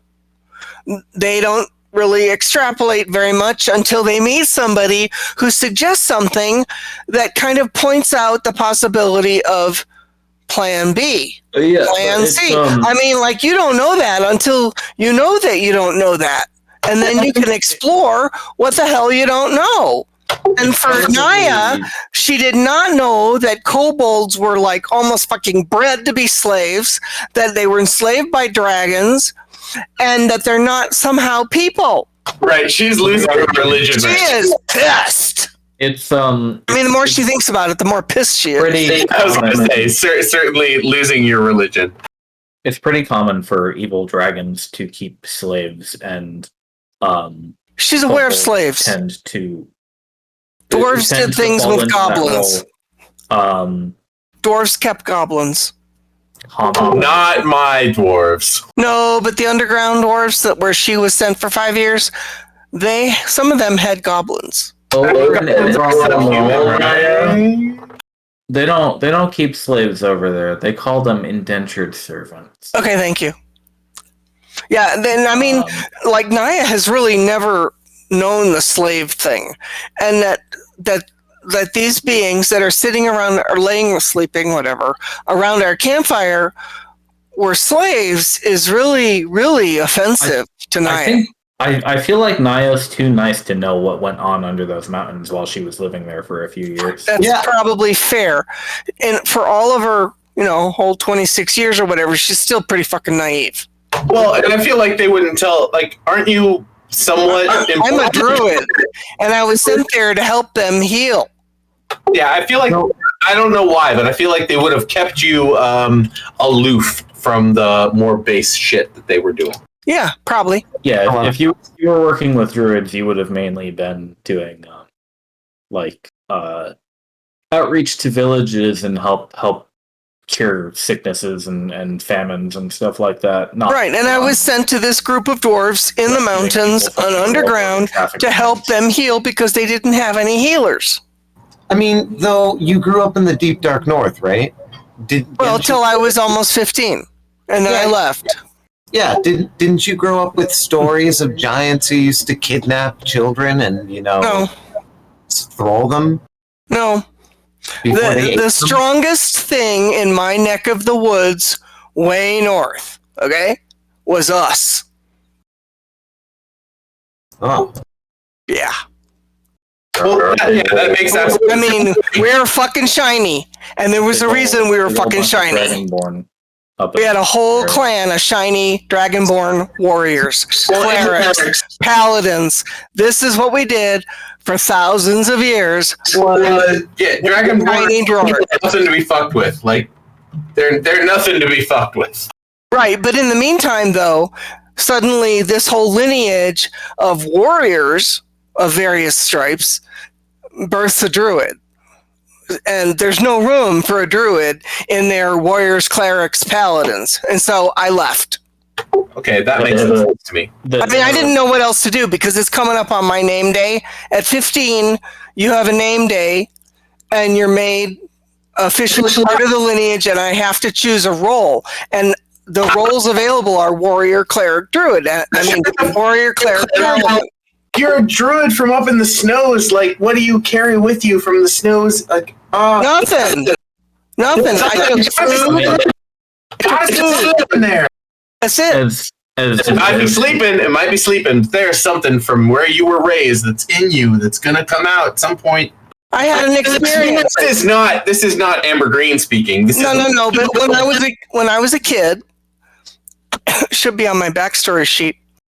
When I was a kid, I had an experience. I was watching an Arctic wolf, a white wolf, and I had one of those timeless moments where I became the wolf, and it was the most amazing, liberating, exhilarating feeling to actually feel and be the wolf. And it only lasted, like, I don't know, it was timeless, a couple seconds, right? And then, it was enough to show me that there was another thing that I was meant to do, and it didn't fit warrior, cleric, paladin. Yeah, old Naya knows there's a very specific set of talents you're meant to have to be in my family, there's no room for anything but those three. To be the daughter of the chief. Right, but you grew into something different. Yeah, I was just born different. So before my 15th birthday, I left. My tutor helped me. I packed. He told me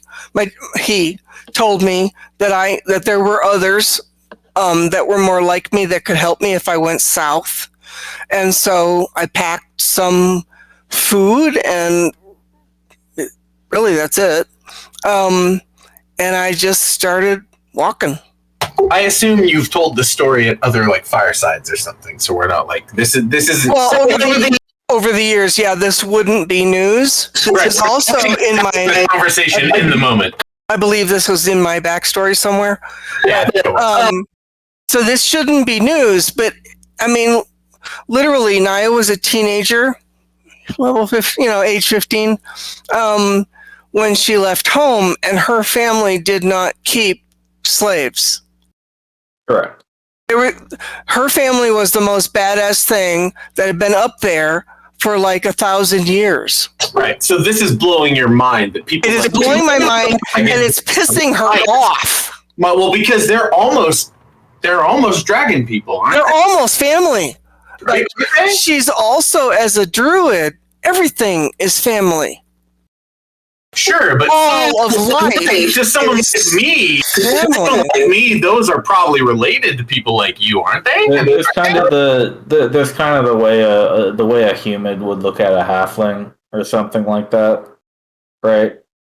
Yeah, but I think maybe they're in the same genus somewhere. Yeah, I don't know if they're in the same genus, but to a druid like Naya is, everything that is sentient is family. Right, but to me, to a dwarf like me, that's a dragon person. You're a dragon person. Aren't you guys related? I don't know.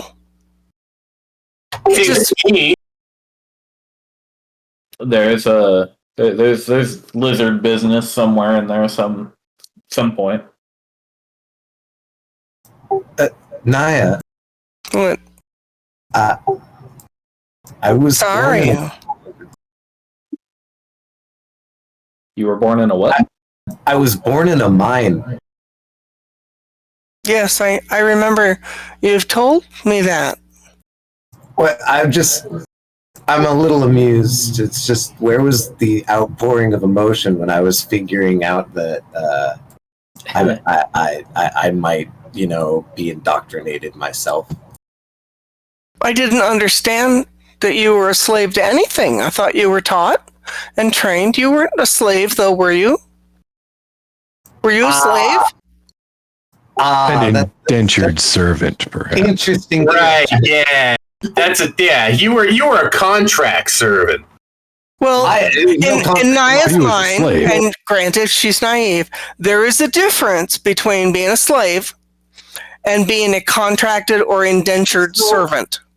So I thought you were under contract. I did not think of you as a slave. If I had, I might have been pissed off years ago. This is an interesting point. This is a really interesting point. So say you were born in an environment in which you didn't know perhaps how you were spawned, and then you were raised and educated to have certain perceptions and perceive certain goals as the only means out of said environment. And then as reward for getting out of said environment, you're given a contract with the people who gave you said education. And so you take said contract. You're talking about grooming.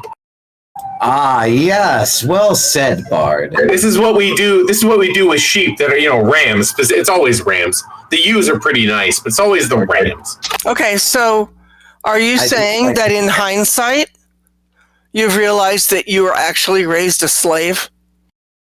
The guild has given me many opportunities, and I'd be remiss to say that I am not grateful to said opportunities that were given to me. But born with freedom of choice is a choice set of words, I would say. Weren't you? I didn't have choice either. I mean, I understand the born into servitude. I was born to serve the lineage. And because I didn't fit the lineage, I saw nowhere to go except away.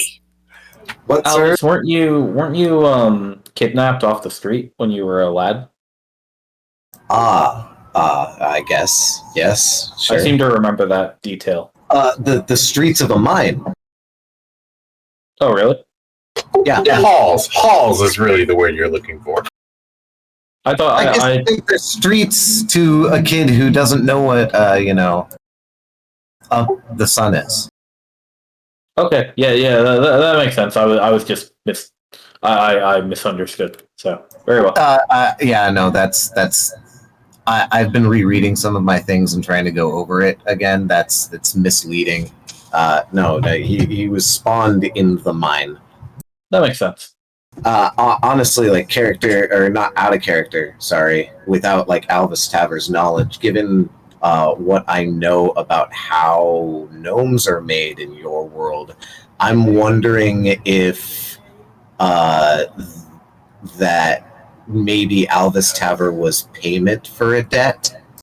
Yeah, that could have absolutely been something that happened. Because gnomes don't breed. Gnomes are creations of love, yes, but they're magically ritualistically made. So Alvis Taver may have put this together or may have not. He's settled with his part in the guild, and he's going to try to make it better from within. That's Your parents have to do the ritual to summon the stork. At least one parent. At least one. You said so. Yeah. And I never clarified what deep gnomes or what seed is used for deep gnomes. I figure it would be like any black gem or purple gem. So I was thinking like onyx or Morian or something. Oh, like yeah, that. that's a good one. You could also do like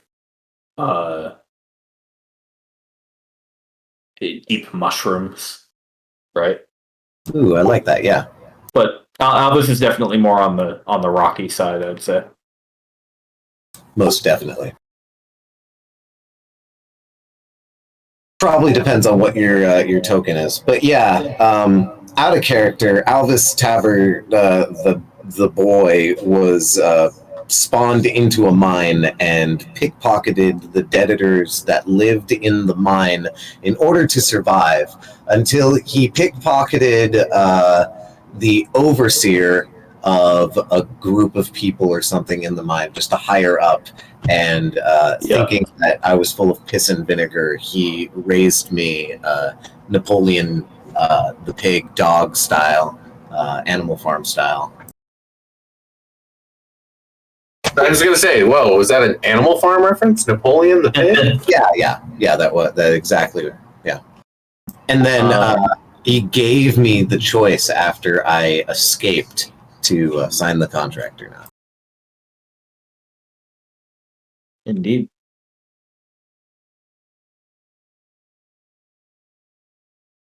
I don't think I understood that you were born a slave. I mean, in some ways, at least from what I've seen so far, all children are born slaves of their parents, slaves of their environment, slaves of the expectations of others.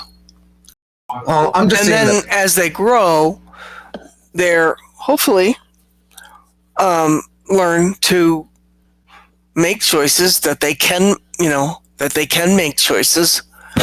But choice is not something that's available for many, many beings.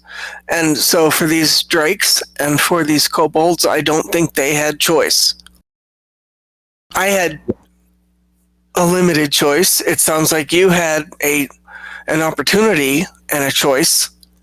I don't know about everybody else, but I expect, since we're all sitting here around this campfire, that at some point, at some level, however difficult it was, we found a choice that we could make. And that set us on the path that led us to where we sit right now.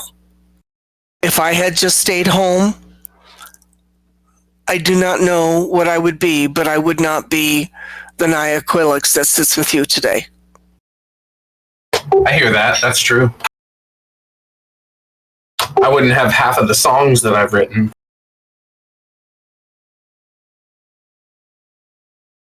I mean, it sounds, now that I look back on it, 10, 11 years ago, that was crazy. What does a 15-year-old know of the world at all? Right? I was just thinking, well, how old was I when I arrived here? What did I know in comparison to what I know now? I mean, it took some luck and some serendipity and some, good car or whatever to get to the point where I could even find, my people. All I had was a tutor who said, there are people that are like you down south. So I went south. Don't worry, Amber Green, you're almost 80. I am. Amber Green doesn't have kids, does he? No children. Not that you know of, anyway. I mean, I'm pretty sure he could remember everyone he's ever gotten with. He's a shepherd, so He collects them? Does he collect them? He wasn't the sort to do it. He's a dwarf. Come on, man. Think about the stature. No, that doesn't work out. Oh, gross. No, that doesn't work out. Amber Green did not fuck his sheep. He was not that sort of guy. He didn't fuck you, if you know what I mean. Well, that's a relief. Yes,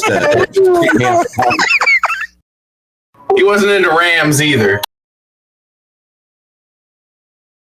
He played them music. He used to sing to them and shit. He that's what he did. That was his trip. That's why his animal handling is +5. Duh. But yeah, I mean, Amber Green's a little bit worldly by the time he gets here. Only a little bit. He went from yokel sheep farmer that played, essentially field concerts, but nothing as cool as Coachella. Until he found the calling. The calling, his goddess spoke to him, and he was like, "Oh, I need to go. I'm going to go write an epic. I'm going to go write down everything I see and write an epic musical story that people will really identify with, right? And that's how he found his way to the people that were like, hey, you want to go work here in the area that is the Redshift? And he was like, that sounds like the most epic fucking rock opera ever. Like, never has a bard gone there and written this story. I will go. I mean, if you were living anywhere close to like within 500 miles of the border, like you knew what this place was. You didn't know what it was, but you knew like, hey, there's a big fuck off magic shit over there that nobody's been in before. Sure, they're going in. His original goal was to write a rock opera about all of his experiences because he was going to go do the thing and he was going to write a rock opera about it and come back out and be, an artist, But now his life has sort of changed in that he's met all these people, he's made all these friends, and like, all of you were strange to him when he met you, but it's been years. So at this point, he's like friends with an elf, with a dragon kid. Like, what? Gnomes, sure, I guess he's met some gnomes from time to time, but you're a strange one. But like, he met a beholder. And if you think back, the first time he met Van, he was like, holy fuck, you guys, we gotta run. We gotta go away. We gotta run. That's a beholder. We gotta go. Like, he's had some real life changes, and he's tried to write it all down so that eventually, someday he'll go home and he'll write a rock opera about it. But at this point, he has learned so much about the world that goal has like kind of subsided and fallen back. And like, yeah, he'll do it someday. But at this point, he's here because he's here. He's got the hero stuff to do at this point, right? Like, and he's friends with all these people, and like at this point, he has transcended the self that he was at the beginning of this adventure. Well, I expect we all have. We are not the same people that when we started. Yeah, like alignment shift. Dude, this guy was a shepherd that played music and wanted to go like learn some cool shit to write a rock opera about. And now he's like a level 8, 9, 8, almost 9. No, you guys are 9. Yeah. Oh, I'm 9, almost 10. 9. Oh yeah, like, dude, he's got super fucking sick powers. Then again, remember, he's a bard, right? He is. Yeah. A time traveling bard. Right? Like, all this shit that has gone on. At this point, he's here for the ride. Well, and we have people counting on us, and I'm not one of those people that's okay with letting them down. Exactly. Well, for sure. Ambergreen has never had anything like that. He was a shepherd, like literally, like make sure the sheep don't die. You are one of many shepherds. Like, he wasn't the only shepherd for his clan. He was one of like 10 or 15, I came out here thinking that this was like my first real job, that I'd like get back after a year or so and then work on something else. But I really think this is like my overseer trying to like show me that I can make an agency of my own. Ambergreen is more like a runaway, essentially. Elvis Dever, I think it's more than you know. After his situation, he was like, I quit. He grabbed his shit and he fucking bailed. Like, I don't think Ambergreen's community, the people that raised him or anything, I don't think they have people that bail on the regular. I think it would be more like, Ambergreen, oh, that guy? Wow. The average dwarven family, because unlike every other species out there, dwarves are able to, they can have kids and then they can still like be around for like 12 generations. Right. So you've got like your great granddad hanging out in the family house, and all of his descendants like defer to him, right? And they all live together. Right, but I bailed because this inspiration that is, I mean, like, let's step aside from I'm gonna step aside from role playing, but like, essentially, I have a goddess that stepped in and fucked with me, and because of my because of this, like, my dwarven family doesn't quite get why I would do any of this shit because, you know, as I said, like, I'm not really a bard. I'm a cleric, and I'm a cleric because my player thinks I'm a bard. I am a bard. I do bardic shit, but all of this is funneled via this goddess, right? And so, like, this goddess is like an intervention into this dwarven society in a way, kind of. It sounds like fate intervened in your life, and your only choice is to follow it or not.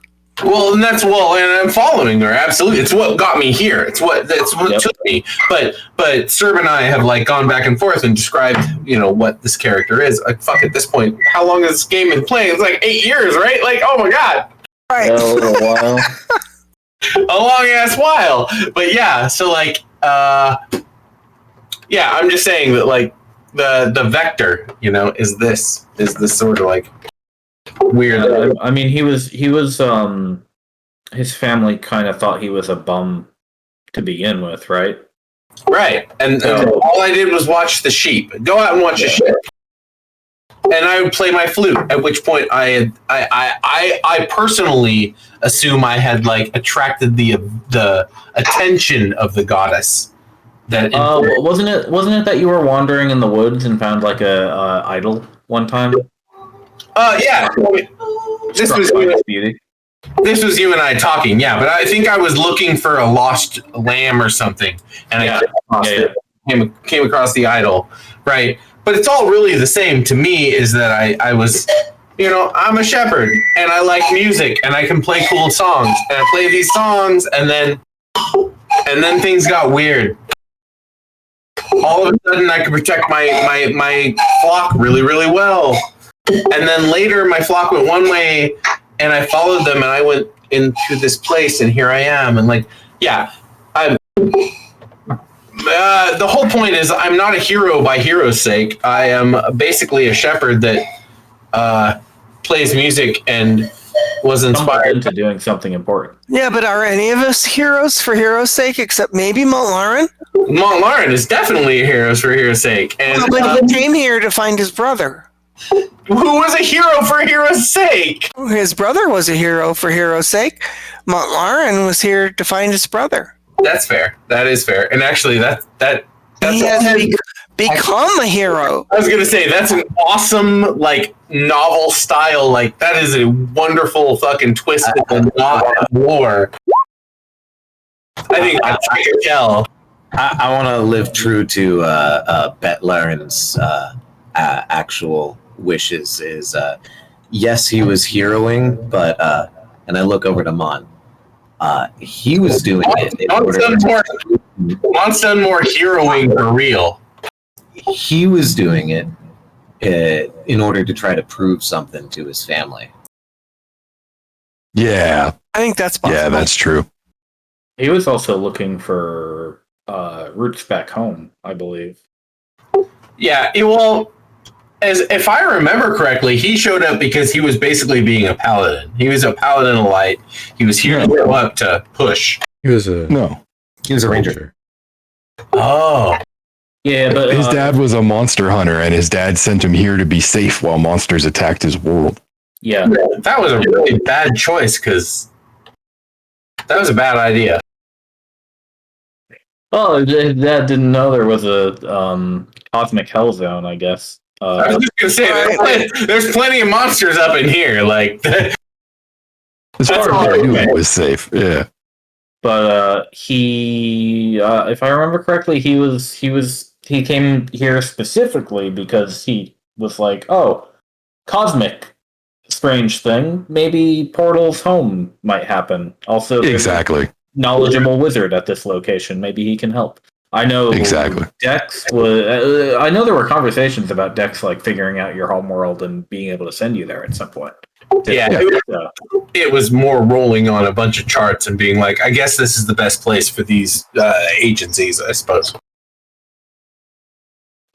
Actually, I figure that Beth Laren's dad probably meant to send him to Vesoff, but it wasn't here anymore. You know what I mean? Right. And he didn't know that. You do come You're saying this had some Vesoff link and isn't there, and you were sent here because of that? He No, does no, no. come Like from origin a- you know what I'm he saying? does- The he origin does come from a powerful moon elf kingdom. Right.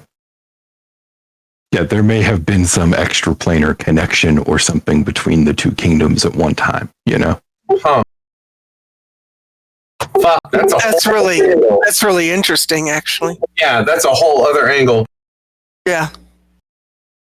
But Well, remember, I mean, it's one of those conversations when you go back home, and hopefully you're able to talk to your dad and get more nitty gritty, granular kind of details on what were you thinking, what was the plan, what was the idea that you had in your head. You know, because when I got there, it wasn't like what you thought, I think. Well, and hopefully when he does that, his dad isn't, fuck, I thought you wouldn't live through that because that place is a hell zone. Well, yeah, I'm hopeful that he's not going to say that. Right? Right. yeah, But Lauren has daddy issues, but they're not that kind. He's only 17th in line for the throne. They don't need him out of the way that bad. Exactly. Right. Well, That was Mont. Beth is also in line. Well, of course, yeah. No, That is one. No. Well, Actually, especially Beth now was a that- bastard, so not really. Oh, shit. Now that I thought is there was- gone, I thought there was a line. Mont is I thought actually there was lived up. a line. One of I thought you the paid there was a line. Yeah, no, Beth Lauren was never in the line of succession. He had a human mom. It was a bit of a scandal.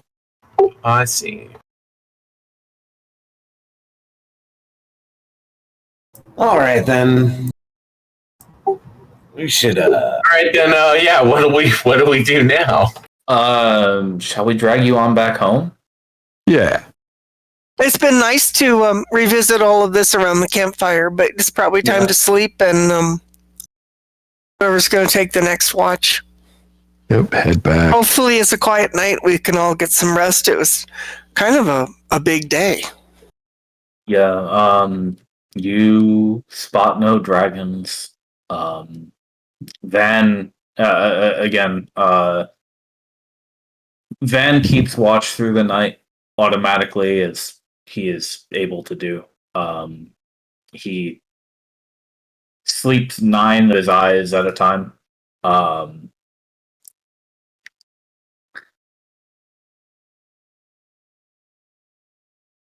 I'm going to go ahead and take the conclusion from the original question I asked a little bit ago about if there's anything specific you want to get these kobolds to divulge in the next 2 days, and assume that that's going to be done once you get them back to Shosei, pretty much. So I certainly, Naya would not push it.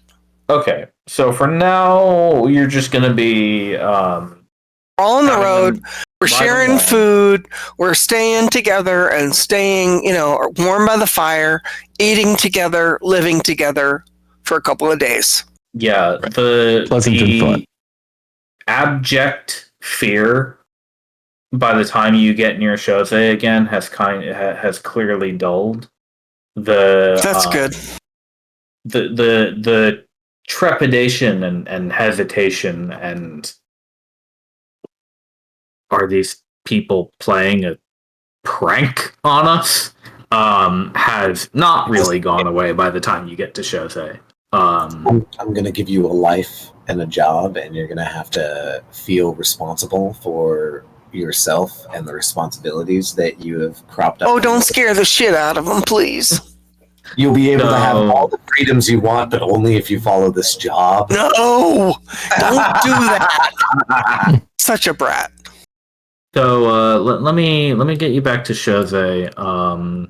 It's going to be the morning of your 8th day of travel, I believe. So you finally make it back.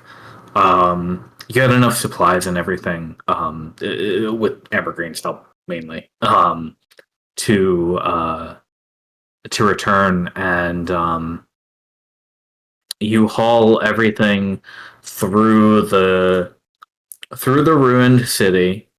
You guide the kobolds around the barricades and stuff like that. They why doesn't everybody roll insight real quick? Let me get you back in here. All right.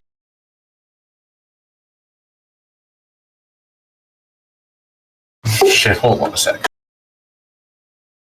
It will take a second for this to load. For I've clicked the button. Well, I clicked it twice because I have to wait. So The page is unresponsive. I yeah, did hold the on. recent one, sir, but I guess you're not going to do that. Good. But we use the first one as always because it's fair. Roll 20 was acting weird. Now I gotta load my character sheet again. Acting weird for everybody. Yeah, I literally had to reload. I didn't, but I had lag. Yeah, I think I made the mistake of hitting roll insight right as it switched maps, and roll Me too. being this Twice. complicated piece of software that it is, right?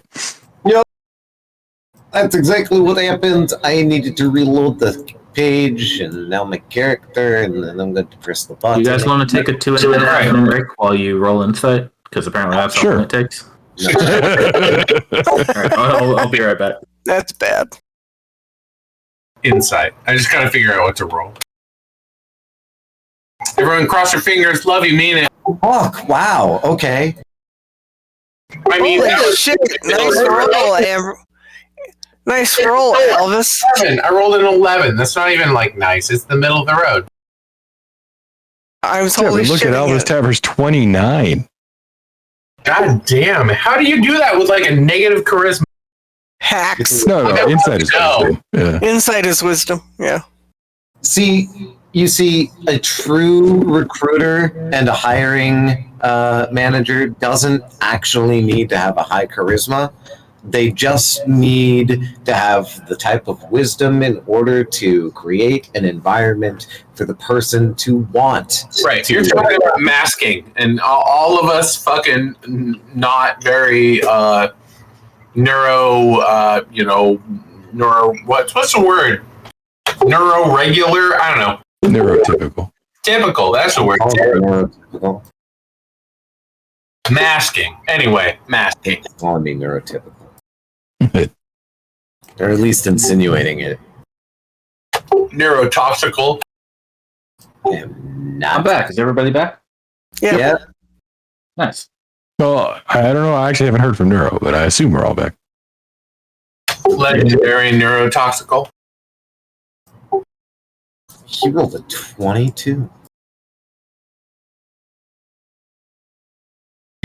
I rolled a 24, I can hear what's too. going on. I'm on. Right.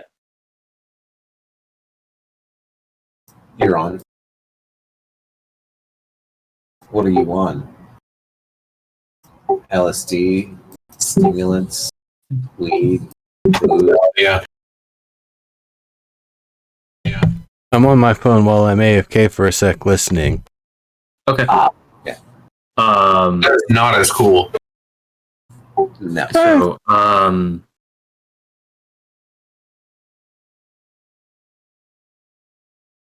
you all rolled very well.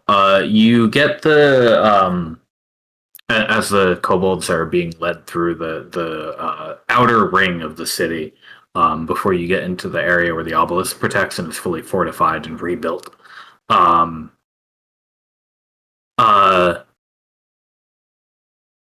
The kobolds are looking around, back and forth, taking in the sight of the city, albeit in ruins, out to here.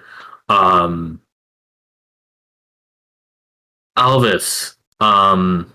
remind me, Elvis, do you speak? Do you understand Draconic? No. Okay. Well, Naya can do that. I was In terms of he rolled very high though. Sure. I have been trained to watch crowds. So, even if they're not speaking a language I can understand, I've been trained to, key in if they're saying something, sketchy or not. Okay. You don't think it's sketchy, but you see a couple of them chattering to each other, and you don't know exactly what they're saying, but with a there seems to be some familiarity with the place that they're in. Like there's a whisper, a point, a nod. A look back, a quick glance around, back at you. While we're riding in here, I'm gonna match speed with the kobold I gave the gem to. I'm gonna be all like, Bud, here in a bit, you're going to meet one of the strongest, most beautiful, powerful women in the entire empire. And he expands his hands and gets a big grin on his face. So I don't think I would smack you if I was nearby. I don't think any of you have tried this yet. But he responds in common. As you've spoken. And he says, this is your liege? She's my paramour, but right now I am contracted underneath her ability, so that is a title that might be used, but she prefers brigadier. She has higher. He repeats it once, and then he says, What will she do to us? Nothing too bad. She will introduce you to the area, tell you what you can expect from us hospitality-wise, which honestly shouldn't be too far from what you've already experienced. And then you'll be given a choice. I'll let Lucent, the Brigadier, present that choice to you. But honestly, you really shouldn't worry about it. I think you'll make the right choice.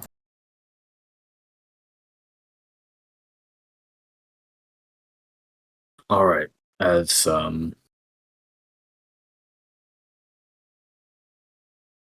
I will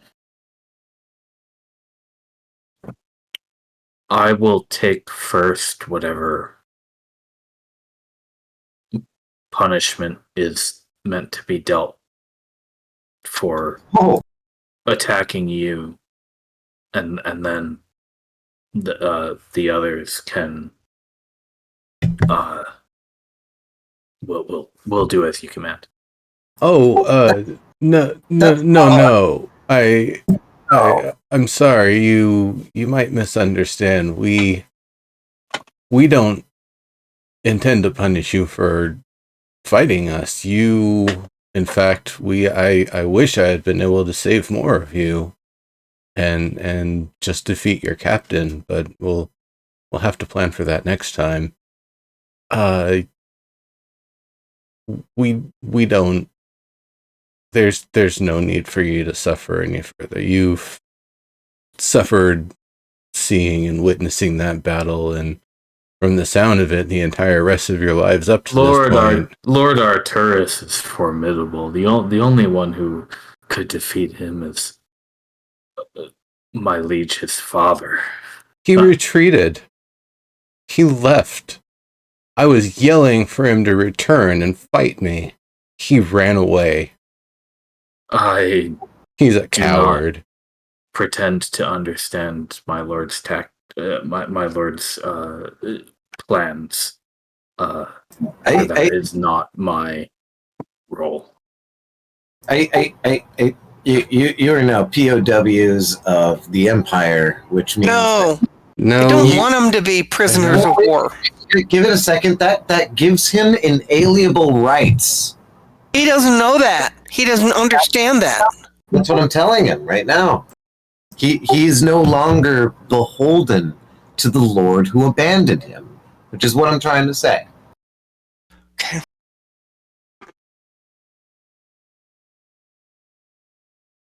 Exactly, Montlar. We don't blame you for the orders of your enslavers, and worst, because they abandoned you and we took you in, we are responsible for your well-being. We do not punish prisoners of war. Prisoners of war are indoctrinated and taught. They're given the opportunity to shed off the responsibilities and the loyalty that was forced upon them. Exactly. We don't require that the amount of loyalty that the Empire mostly expects of people is to be civil, don't make messes and start fires and cause trouble for people, and keep to yourself, and don't make if you keep to yourself, if you go out and mingle with people in the community and have friendly relations and interactions, that's really the sort of thing that they want. That's the expectation.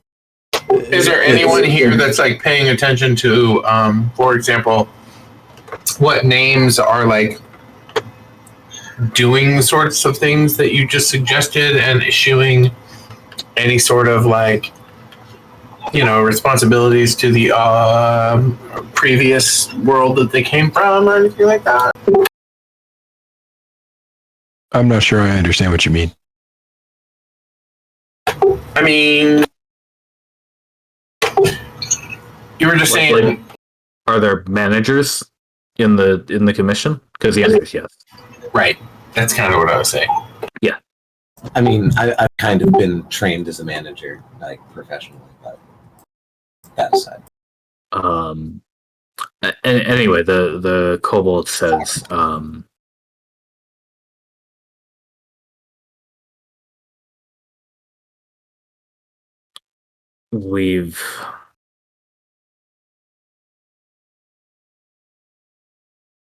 we have accepted your terms, but if I may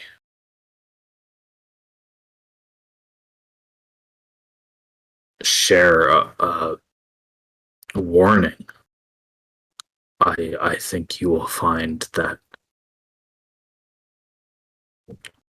our lords may decide to punish you worse than they intend to punish us. Oh, we already know they intend to kill us outright. That's we're well aware of that. We are defended. We have arms. We have combatants, magic, a beholder, and if it comes to it, A beholder? Wow. should something truly be declared open war upon us by another empire, there is always potential for a much greater and more well-trained force to. I think he's saying it's a gang war. Gang war. Boss. Gang war. And so it's definitely that we don't we don't think about it in terms of being punished or not. They're already upset about how we defeated Morio, both Zoramos and Nasharala simultaneously. How Lord, lady. Yep. The not only did we defeat them, we cut off your routes, your lord's routes to those locations. We know they are already furious with us. We know that they will spare no quarter, that such as we do with them. We do with more I would say with your troops. I wouldn't say Morio fared so well, but That was my choice to make, I suppose. Lord Arturus did warn us about you. Oh, it's going to be like this. It's I don't Say. I don't have any joy in that battle that occurred. I don't. It is not one that I will tell war stories of and regale friends and family or foes with. It is a very somber battle. Why not? Just You business. won overwhelmingly. But we, Business.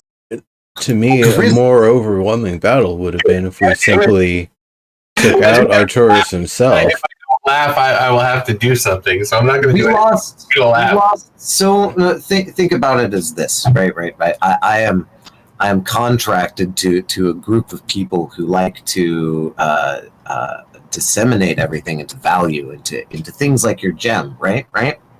Each one of you is worth in time more than the gem that you hold that I gave you, right? The fact that many of you died in that battle means that we lost so much value in potential. That's a good way to put it. I guess. I don't The celebrate what we have to do when it comes to things like that. Something that we know is truly and purely evil, just a manifestation of, nightmares and horrors. Well, that one's pretty easy and pretty clear because they'll just attack us. There's no communicating. It is just, straight into a battle engagement. We're going to do what we do best. But when it comes to those who can think and talk and communicate and express their intelligence, that we don't really like to fight. We prefer peace and negotiation where possible. as to the resources, he says the lords will need to raise more of the children as warriors. Yes.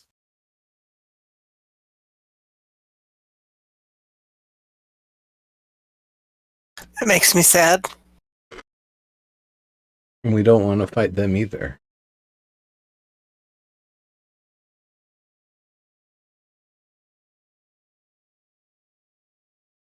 Then I suppose you will need to either leave His Majesty's kingdom or you will need to kill all of the lords before the children are grown. Well, hopefully it would be to that second one. There's a few we haven't met yet, and one of them, I think, if the father falls, is probably not looking to stick around and lord over a bunch of people. I suppose we still don't know him exactly that well yet. But yeah, the Zoramos, Nasharala, those two I am especially not worried about. Bashta is formidable, but I'm not worried about him for different reasons. Around this point in the conversation is when you finally arrive at the gate at the center of the city, which allows you entry into your little neighborhood that is protected by the obelisk and walls. So I assume you all go inside. Absolutely. Yeah, for sure. I would say I would ask Captain Van, how far inside do we want these materials to get?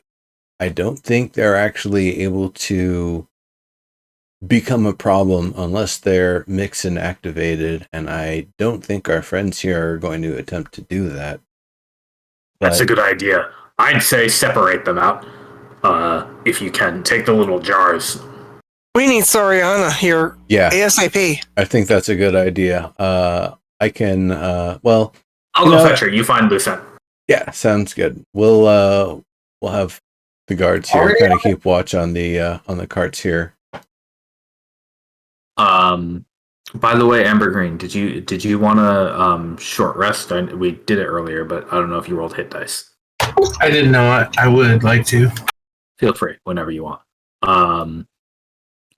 So yeah, Van sputters off to Soriana's shop, and in the meantime, you bring you leave the carts and the drakes with a few of the scouts by the western wall.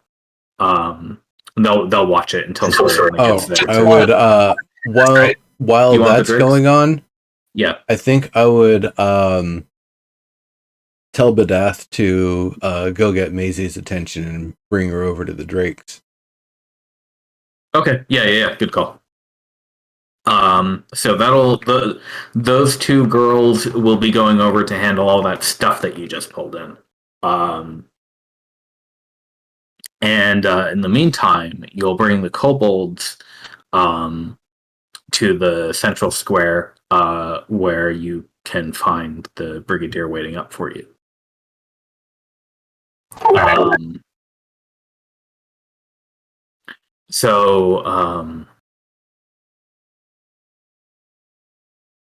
flamboyantly bow. Elish, we have survived. Don't call me that.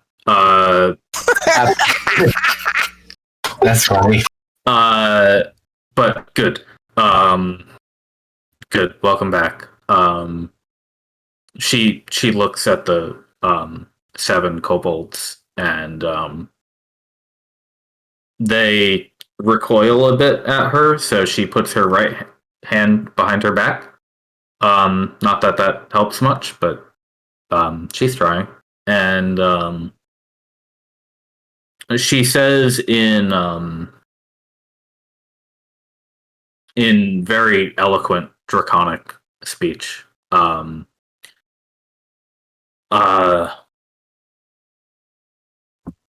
to Chose. I don't know if you've all been here before or not,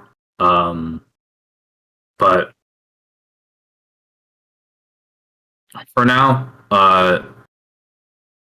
you're going to work for me. I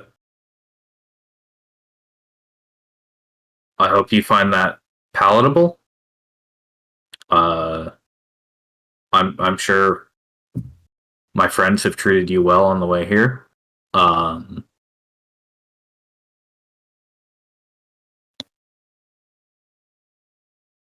We'll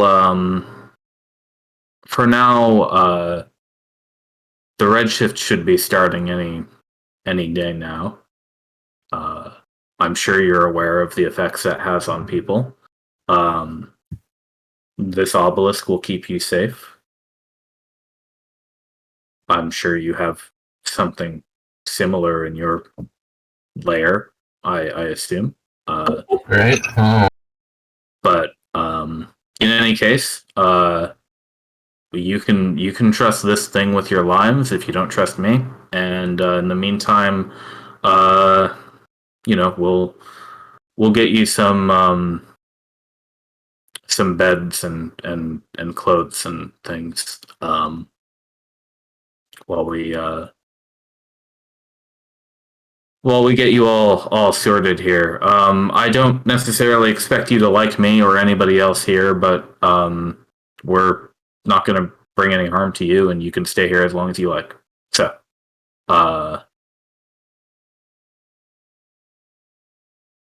right. Everybody else, she switches back to common Farabian.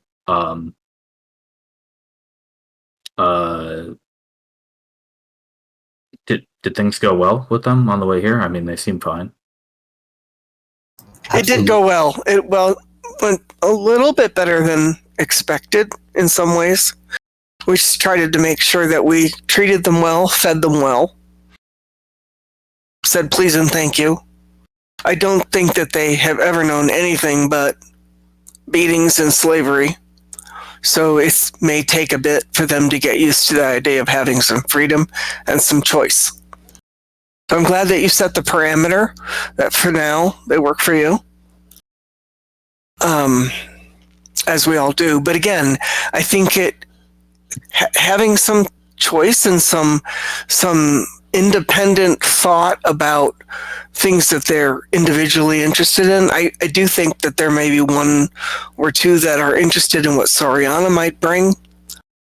Yes. There may be some. I'd like to give them a little bit of time to get comfortable, Right, and comfortable enough to talk a little bit, hopefully. and that maybe some want to work with animals, but they are very effective at working with the drakes, and the drakes so far are effective at responding in Draconic.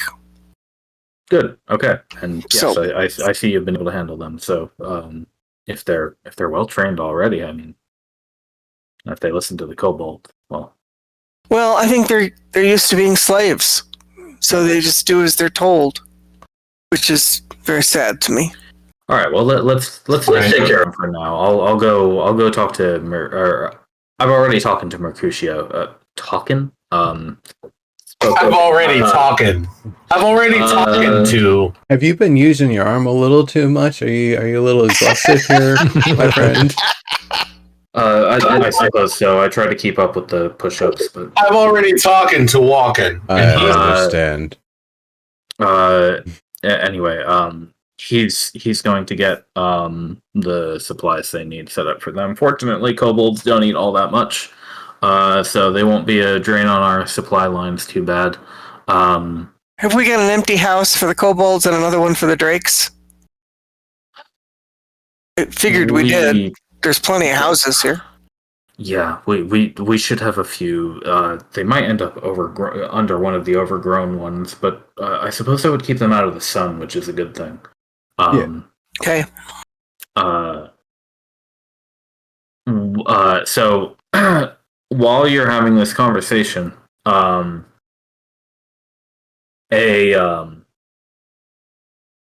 eastern alarm bell goes off. There's a ring from the eastern wall. So it was a two-pronged attack. I assume you go. Oh yeah. Yep. For sure. Absolutely.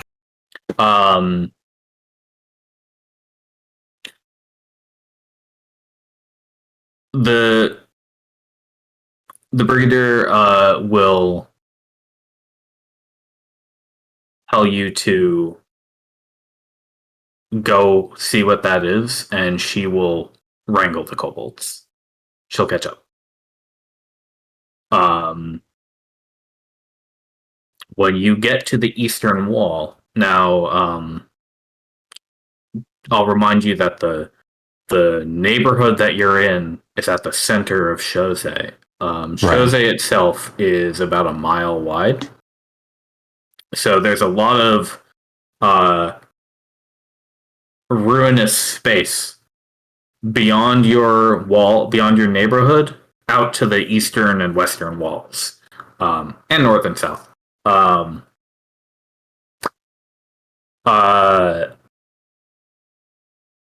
When you climb up on the inner neighborhood wall,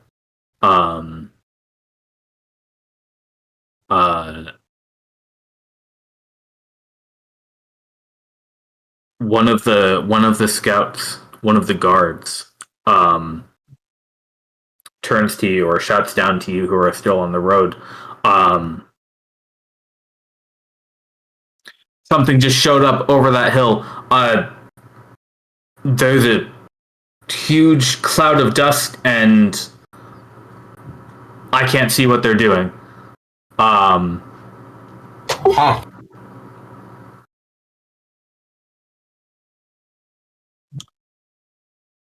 Is it a monster? But well, as the dust cloud starts to spread in the wind, several of the few guards who are up on the roof while more people are scrambling to attention over here, they are readying the ballistae on this side.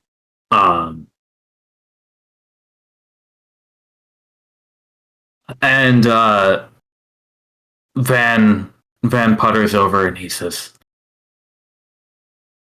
"Well, I think whatever that is might be out of range. Let me take a look."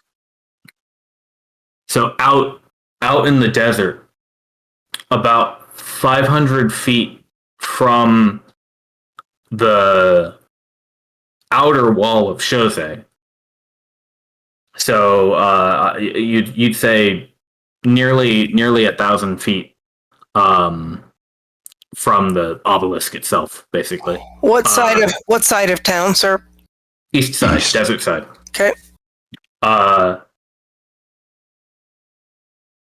Something has opened a maw in the earth. At the top of a hill, below the hill, there's a just where the Mara have spread the foliage out to, which does actually go now a ways into the desert, or what was the desert, I suppose, into the mud and stuff. Thick grasses and bushes have kind of scattered out in that direction away from Jose. Just at the edge there, on a hill that was sand, the ground has been split in half into a kind of massive trench. And you can see black shapes that look like creatures, humanoids maybe, milling about beside, on top of this maw on the hill, and a few of them in it. And you hear Van say, what are they doing over there? And he is just as he says that, he spirals through the air out of the way as a fireball blasts the roof he was just floating over, having been launched from the earthen maw into Chose. After it are 3 more.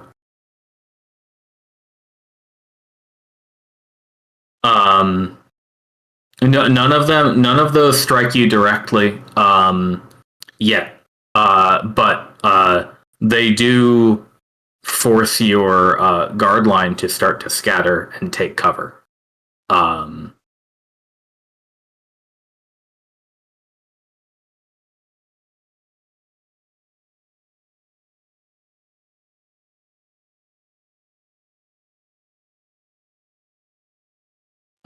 What do you want to do?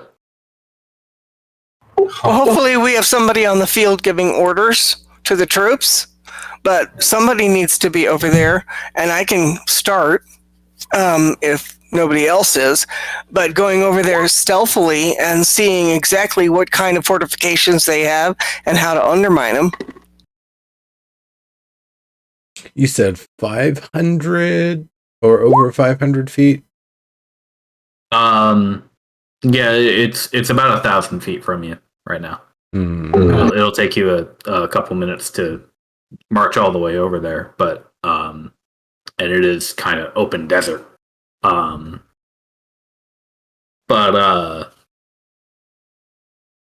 it's not so far that you can't get there.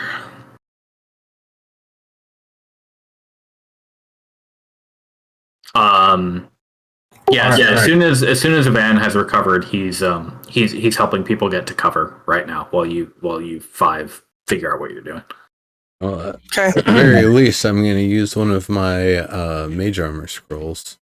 Okay. Moth and I are trying to rally. All right, what's our actual plan? I'm not sure we have one yet, but Yeah, do we have a house or something that the kobolds can go into and get cover? You can see over on the west side of the neighborhood, the brigadier has obviously become aware of what's happening, and she has. You don't see the kobolds, and she doesn't seem bothered by that, so you assume she's got them somewhere. Okay. And she is. She quickly dashes off down one of the roads to go get someone. You assume. Okay. I Tell them what to do. I'd hate to volunteer you like this, Naya, but I think if I ride with you, Montlarn, you've got Bet Mounty, or can you cast? I do not have Bet Mounty right now. Can you cast the summon, or is that like an hour or something? I don't have it prepared, so I couldn't okay. anyway. Oh. I'm trying to think of how we're going to be able to get over there faster. Well, you can get on me. And the lizard. I think I'm going to be really obvious as a giant eagle, though, so I will be target, which means you need to have your head about you, and have a plan B for getting the hell off of me. Well, right. And is it like it's just gonna be you? Like how are we gonna do this? We should all like Everybody else should follow Montlarn and Elvis. we're just gonna run along behind him. Yeah, I mean Well- we are on the field. Indeed. Yeah, so right now my first priority is to reestablish the city's defensive line. Once I did, I was going to try to get a detachment of folks to follow me over there. Exactly. That's why I was calling for 2 units to be made so that I could order about the military engineers or those who are going to stay here and defend, and then those who are going to ride off with you and me. Yeah, that makes sense.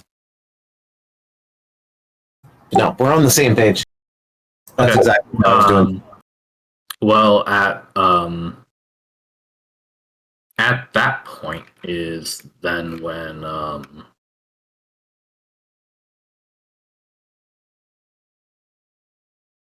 these 4 arrive.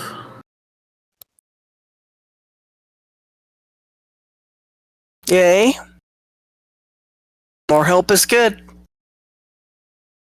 Oh, yeah. Angela says, "Hey, how can we help?" Yes. Yeah, well, we need the city defended. We need the obelisk protected. We need anybody who gets, lit on fire, not lit on fire. And we need to form a group and go deal with that, and I point over to the opposing side. We're thinking of setting up 2 groups of general That stay to defend the obelisk and the city from magic, and those who might try to rout behind the second unit, which would incorporate, of course, us going to stop whatever the fuck that is. Says, "Well, don't tell me you're going to keep us on defense here." That's up to you. I would much rather have elite troops as we ride out there than not. like I'm not elite, motherfucker. I got the power of the gods. I mean the music. Godlike rock and roll, right? Indeed. Heavy metal. Down. You got it. Paul knows what's up. Paul knows what's up. Yeah. All right, so am I taking Nimbus on a trip over there? Or are we saying maybe not? We should probably move together. Flying lizards. But Sharp says, thing. This Sharp says, "Say, Mr. Van, can you If you look at those fireballs the right way, does it turn them off? I like that thinking. I was gonna say, you look at anything the right way, turn them on or turn them off. I mean, Van comes to float over the obelisk, and he opens his big eye and glances at one of the fireballs as it's coming in, and by the time it reaches his eyeball, it is just a spark. Okay, so if Van opens his big eyeball because he didn't swallow the thing again, it's anti-magic. So he can't be looking at any of us in order to work, right? Indeed. Okay, I just want to make sure I understand how it works. He says, I can stay here and defend this thing. Exactly. As long as they don't throw any rocks. Don't you have a telekinetic eyeball? I do, but... They got him last time. Right, that's a die roll. Yeah, the big eye is on demand. The little eyes are all die roll. IIRC. Okay. Well, if we need Van to defend the obelisk, which is a huge priority, then let's I can go ahead and fly Nimbus over. We can take a look and go on a scouting expedition. We will be targets and then come back. So what do you think, Alvis? Sharp with me, Kuromazawa with you? Good call. If we're gonna split up the dream team, then yeah. Yeah, right. Feels. Where am I going? What am I doing? Likewise, I would bark. I'll stick with Naya, right? I would bark an order to those who were forming up behind me to take command from Van. If Van doesn't give specific commands, to find defensible locations and dig trenches. Yeah, good call. Protect yourself from those fireballs. Okay, so the plan, everybody. The plan then is that I am going to run Nimbus over there. He is going to do the scouting, and I'm going to do the flying as fast as I can go. I mean, you can look too. So I can look too, but I've got to go fast. Yep. And if I can spot a specific piece of infrastructure that we can destroy, I can drop an ice storm on it if you get me within 300 feet. You'll have to let me know. Yep. Are we all trying to ride on Naya? How many people can she carry? I think she Just can carry one. Yeah, okay, so no, I'm going to stick back with Nimbus, and she's not carrying either one of us. No, I'm going with Naya. Nimbus is going to ride on me, and you're going to heal, because you're it. I'm it? You're it for heals as long as I'm flying. Well, I'm going to heal. I thought you meant heal like, like a dog. Like a dog when you're... No, you got to heal your soul. Yeah. You got to heal in case I go down. For sure enough, but I only have like the one. Wait a minute. Oh, we are not in a great place for me to be healing. I have one mass heal, 2, 3. I could probably pull 3 mass healing words if I do nothing else. Level 3 plus. Use it. Cure wounds. Or healing word. All I have is mass healing word, and I have it from level 3 plus, and I have 3 of them open. Albus, do you want north or south? Well, do the best you can, and we'll be back as soon as I can. It's just if I go down, you and Angela are it. I got you. I need more context, if that's okay. All right, Nimbus, let's get the hell out of here. If you're going east, northeast or southeast? If you're splitting into 2 sides. Right, which Pincer are you? I will go northeast. Okay. So it's Alvis. It's you're taking Kuro, right? Yeah. Okay. If Jabberlack's head with Keen, that'd be Keen. But if she's too lean, then I understand. No, that works. That's bad. That's really bad. All right, Montlarn, you're south. He's just doing how he was raised. You've got Angela and Sharp with you. Right. Ambergreen, which half are you on here? Yeah, I'm not sure actually. You going with Mont, or are you going with? Let me tell you, Mont's got 2 spellcasters with him, and Albus has none. So I'll go after Elvis. Yeah, where's he at? all right, he's north. Okay. And where's Angela going? She's with Mont. She's going with me. Okay, so that works because you need a healer in each group. Right. I'm putting the owl in the corner. Do you want the owl on screen, Nimbus? Do you want your pet? I would probably pull shit! him away right now. Why don't we send Badath over there? All stealthy like. Limited range. Oh, okay. He wouldn't so be able to get far enough for me to see. Just to be clear, none of you are here yet, except the Silver Eagle and the Wizard. Oh, and that Silver Eagle has this much armor. Oh, good to know. Okay. So let me get you over here. Boop. That'll disappear when you go out of that form because then you'll have armor on again. But yeah, till then, you're armored. You Are these all teleportation circles?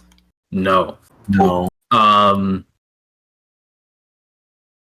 You count Oh, Jesus balls. what must be 100 skeletons made apparently of obsidian, streaked with gold, laying in configurations across these black bones. Oh, but I didn't even get to rest, you guys. None of us did, honey. Now, is that Arcturus and Dad? The ground has been rent open, and at the top of the hill, there's a sheer cliff. Of course, you are flying high over that right now. But at the top of that cliff, you spot what you think looks like a tall heart elf. Wait. What's a heart elf? The dark-skinned ones. Oh, okay.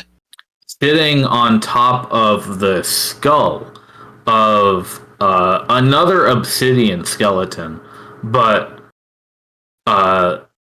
inlaid with gold. But rather than a humanoid skeleton, this one is more of a great worm skeletal amalgam.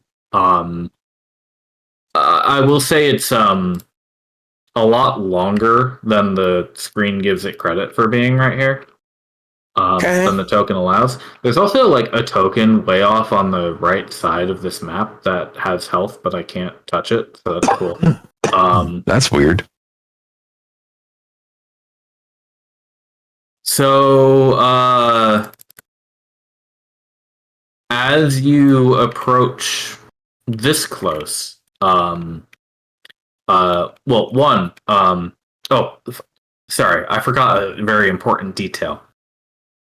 You see 4 spell circles at the top of the hill, and while most of the skeletons are sort of standing at attention and in formation, although they kind of have like a rhythmic wave rippling through the army as a whole that you spot from above. That's the keyframe of the animation. The 4 each around each spell circle are are gesticulating with their entire bodies to summon up these fireball bombardments that are attacking your city. I'm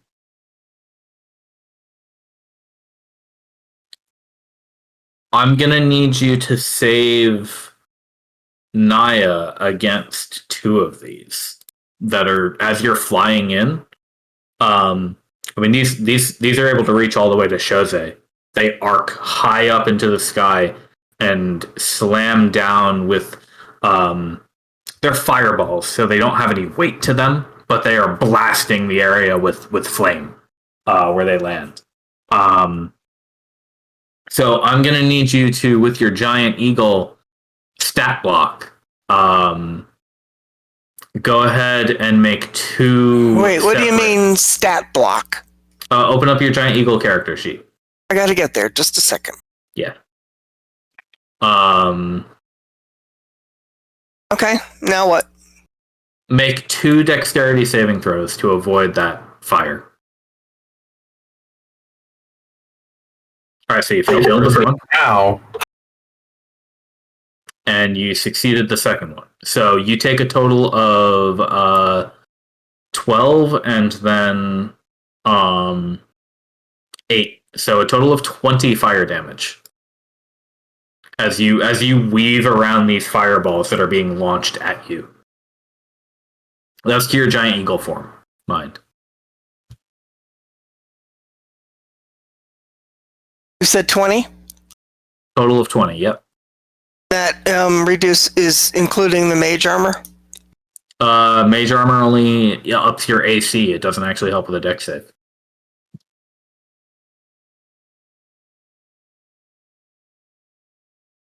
Okay, I got Just change it on the token. Don't touch the character sheet help. I'm trying to figure out which token to change. Is it You see the giant eagle on there? Yeah. Is it the 26? Yeah, the green one. I changed that to 6. Yep. Okay, done.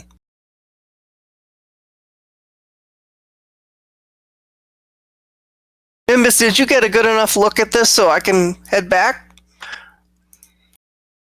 Or think about it? I'm not sure I will survive making the whole long run if I get hit again. You're very high in the air right now, so. Yeah, but I also got hit twice, or I got hit once. Are we within 300 of any of them? 300 feet?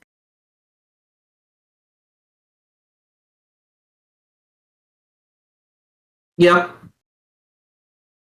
Of the ones that didn't just fire, I'm gonna drop. They did, but they fired past you back at the city.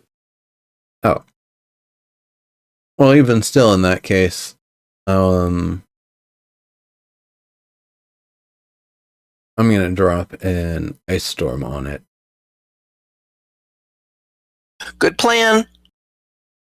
As soon as we land, I'll be rolling ice storms, and we should probably get Ambergreen to do some necrotic damage. Are you guys going to land, or are you going to come regroup with one of us?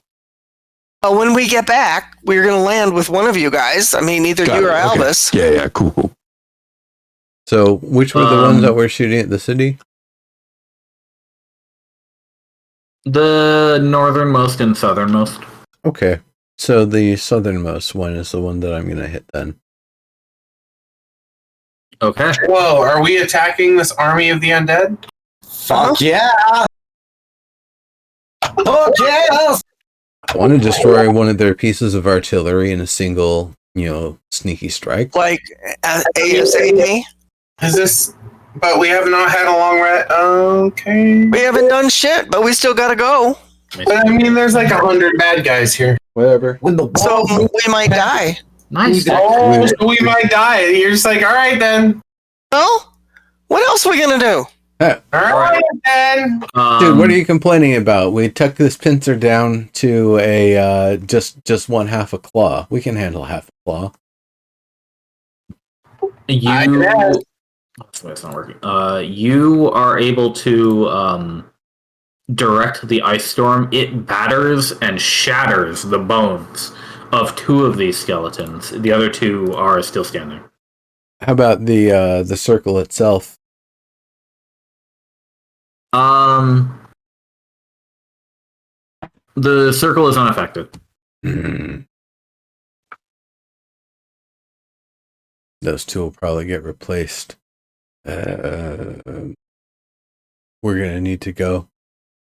Okay. I'm going to take that as a turnaround and head out of town. Yes. Yeah, you turn around and zip back as fast as you can. Okay. So when we land, There are fucking skeletons here, dude. yeah, when we land, it's back to I'm hollering to Ambergreen. If undead skeletons, and we can head for Alvis Tavern. Whoever's closest to wherever we land. Yeah, I guess just tell me if you want to go with Alvis Tavern's group or Mott's group. I'd rather have you guys down with me, candidly. Okay, we can do that. Just tell us where you are. Oh, yep, we're down south. Yep. All right. All right. Yeah. Now, real quick, we're going to do the usual. There's 4 allies. I mean, we here. didn't even roll initiative or anything yet. No, we're about to. Before we do that, I do have a We're about to. that we're walking up towards. Specifically because Alvis Tavern makes his profession in maps and geography and shit. Like, what is this always been here? This rock face? No, it just This was made appeared. 5 minutes ago. Yeah. Does it look like any indigenous rock? Yeah, it looks like the rock that was under this sandy hill has been peeled away and folded and like out.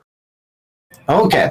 So it doesn't perhaps look like giant, dragon scales or something like that. Nope. It is the rock that's under the sand. These are skeletons. Just making sure. Yeah. We need to let Ambergreen know what we're dealing with so he has the necrotic damage. Not even necrotic damage. I can turn this shit. Who wants Mr. Sharp's character sheet? I can handle him. Okay. They just need to be within, like, I think it's 10 feet, which is what, two for me? 2 bricks? If you get within 10 feet, you're going to be toast. So we need to think of something else. Anything 10 feet from me, I can turn, and I'm pretty sure that's unlimited. It doesn't say I have a limit to that. No. You don't understand. There's 100 skellies over there waiting for you. You can't get within 10 feet of any of them. Or you'll be who dead. wants Angela's character sheet? I'll handle that since she's with us. Okay. That was the wrong one. The one I want is this Please one. find them in the REC Allies section, by the way. Thank you. Who wants Kuromizawa's character sheet? You should grab that Ambergreen since Jabberlax is riding on Keen. I can be a 2-headed giant. He's a fighter, Ambergreen, so he's pretty easy. All right, sure. Pop him. Cool. Like I said, just open up the REC Allies section, and you'll find him sitting in there, and you can control him.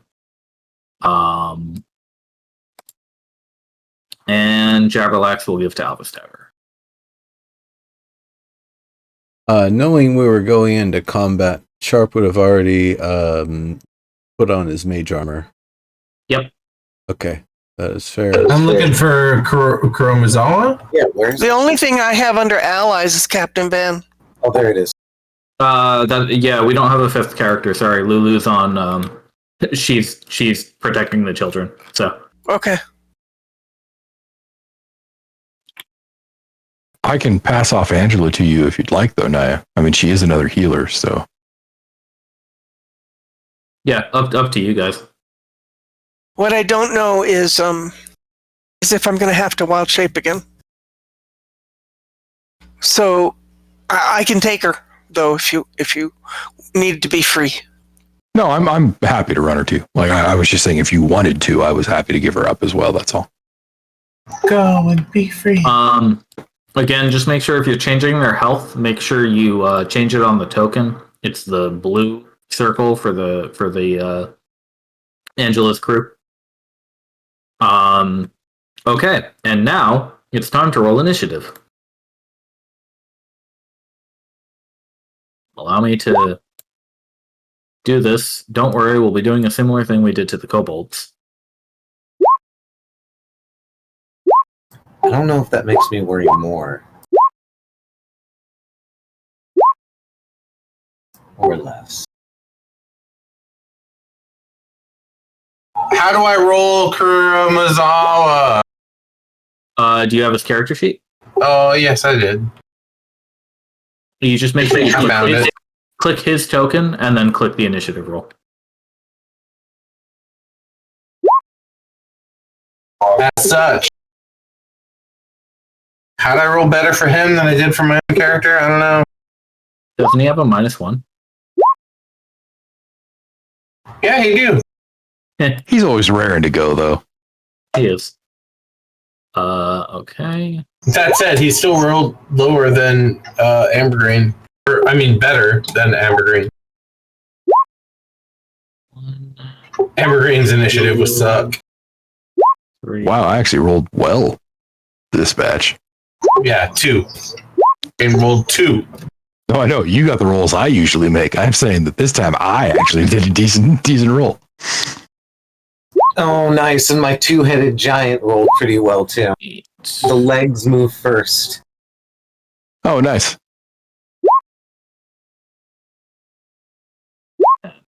Okay. The spell circles are going to go on a they're going to go on initiative count 20. So Oh, holy shit. I have a ranged attack. yes, you do. All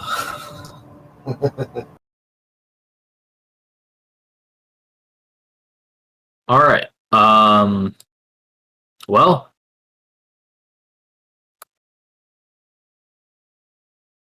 has everybody rolled their initiative? Is everybody in? Yeah, I got lost all mine. count, but I yeah. think so. I rolled mine. Okay, I think I see everybody in the list. Good. God damn, Jabberlax. Did he roll well or poorly? About as useful as mine. His spells? Yeah, they're about as useful as mine, which is to Well. say, maybe just a little bit more because he's a ranger, but not. Make sure you uncondense his abilities and read what they do, by the way. Yes, thank you. Why is my chat box being weird now? Oh god. Hang on. What? Roll 20. Okay, it's fine. Okay. Great. Skeletons. They're actually going to stay in formation. So you leave Shoze. You go east after Naya and Nimbus land, and you approach the maw that has been created while fireballs sail over your heads. One of them is noticeably about half size compared to the others. You are where you are on the map by now, after a few minutes. And at Obsidian Skeleton number 22, this cluster is going to stay in formation. Now, like I said, initiative count 20 is where the oh, you know what? Let me just add it here. Are these bundles of 9 going to have individual or collective HP? Every creature has their own HP on this field. Okay. Okay. So now the two central bombards are going to attack the north group and the south group, respectively. So if you're all together, they're going to be able to target all of you at once. So north group, please make saving throws. Do we not know how to dodge? I mean, what the hell? Yeah, you're making saving throws. Okay. We've all So got this is that for the North paladin group. aura. Oh yeah. And this is for the south group. What's my saving throw? Dexterity. Got to beat a 12. Yeah. Yeah. I have to refresh my roll. Dex, though, right? Misbehaving. Yep. My chat is not God damn it. properly because I guess I rolled too many dice. Right. Well, there's so many tokens now, so. All right, let me get mine out of the way. Everybody in my group is +3 since we haven't scattered yet. I rolled a 3, which means I did not make it. Sorry, I should have selected Jabberlax's token when I rolled that 11. I don't think it I have matters. to roll a Kuromizawa. Hold up. Yeah, please do. It doesn't matter if you select the token for anything but initiative. Man, fuck. Oh, okay. Oh, that's good to know. So much better. Okay, now I have to reopen all these sheets. That second one was for Angela. Oh, Kuromizawa did better than me, but not much.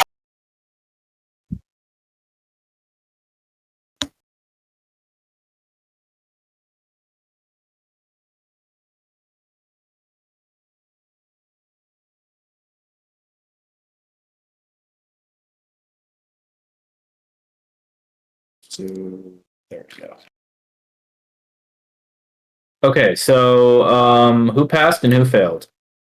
Sharp and Nimbus both passed. Nimbus also has the fire protection stuff, so that 15 would instead be would it be a 3 or a 4? What was the target number? It goes down DC 12. Oh shit! Yeah, we all failed. Everyone failed. We're all just a bunch of failures. Then I'm the only one who succeeded. Yep. Angela and I both succeeded. Okay, it turns into a 3 damage if you're resistant and succeeded. Okay. Amber Green, don't forget that you have fire resist armor. I do. And Kuromizawa is naturally resistant to fire, as a reminder. Oh, sick. So what does that mean? It means he takes half damage, rounded down. So 7. And I also take 7 then. Yep. I know you take 3 because you have fire retardant clothing. Apparently so does Kuromizawa. He failed the save. Oh, yeah. Gotcha. Okay, so I take 7. Kuromizawa Yeah. takes 3. No, Kuro takes 7 because he doesn't have the same class as you. All right, cool.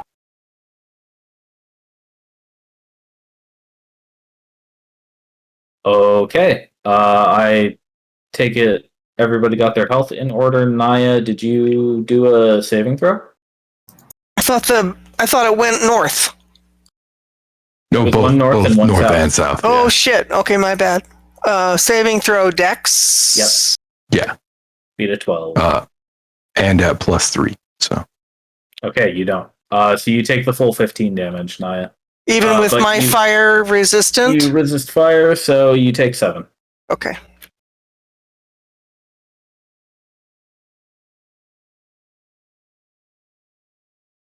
How do I fix Kuromizawa's hit points? Do it on his token, please. Don't change the character sheet. it's the blue circle, the Yeah. number in the blue one. No, I know, but I also have to My find screen is really little. right. Right. Trying to do everything. You can zoom in. No, I mean like turn order is covering the token, covering up the. Oh, I found him. Okay, blue one. How much? What's my? What am I subtracting? What's the number? Subtract 7. All right, cool. Got it. Great. All right. Also, I'm like super running out of steam. Is there any way we could call it a night here? Oh no, okay. I was all ready to keep going and do it, but if you're very tired, then I understand. And it is we did a long time. So We are playing next week, right? yeah, Yeah. we're on next week. So Okay, so All we right. can finish next week, and then I am out on the 30th. okay, so we might take a 2-week break in that case. But Or that play means- the week after. I That mean, means next week is climax of climaxing. Right. I mean that in a not dirty way. okay, we'll do it then. Awesome. I appreciate that. Thank you. Yeah, no worries. Okay. This could probably go till 5 a.m. So Yeah. I've got a breakfast across town, so yeah. oh great. Okay, well then Wow. I'll see you I'm all not gonna argue with it. in a week. All right, Yeah, well, sounds I love you good. guys. Thanks for running. Thanks Thanks very for much for playing, being the everyone. Master, and thanks everyone Good else stuff. for hanging out and playing. Have a good one. Yeah, thanks for the session, man. You're welcome. Good night. Good night. Yep. Night, everybody. Night. Really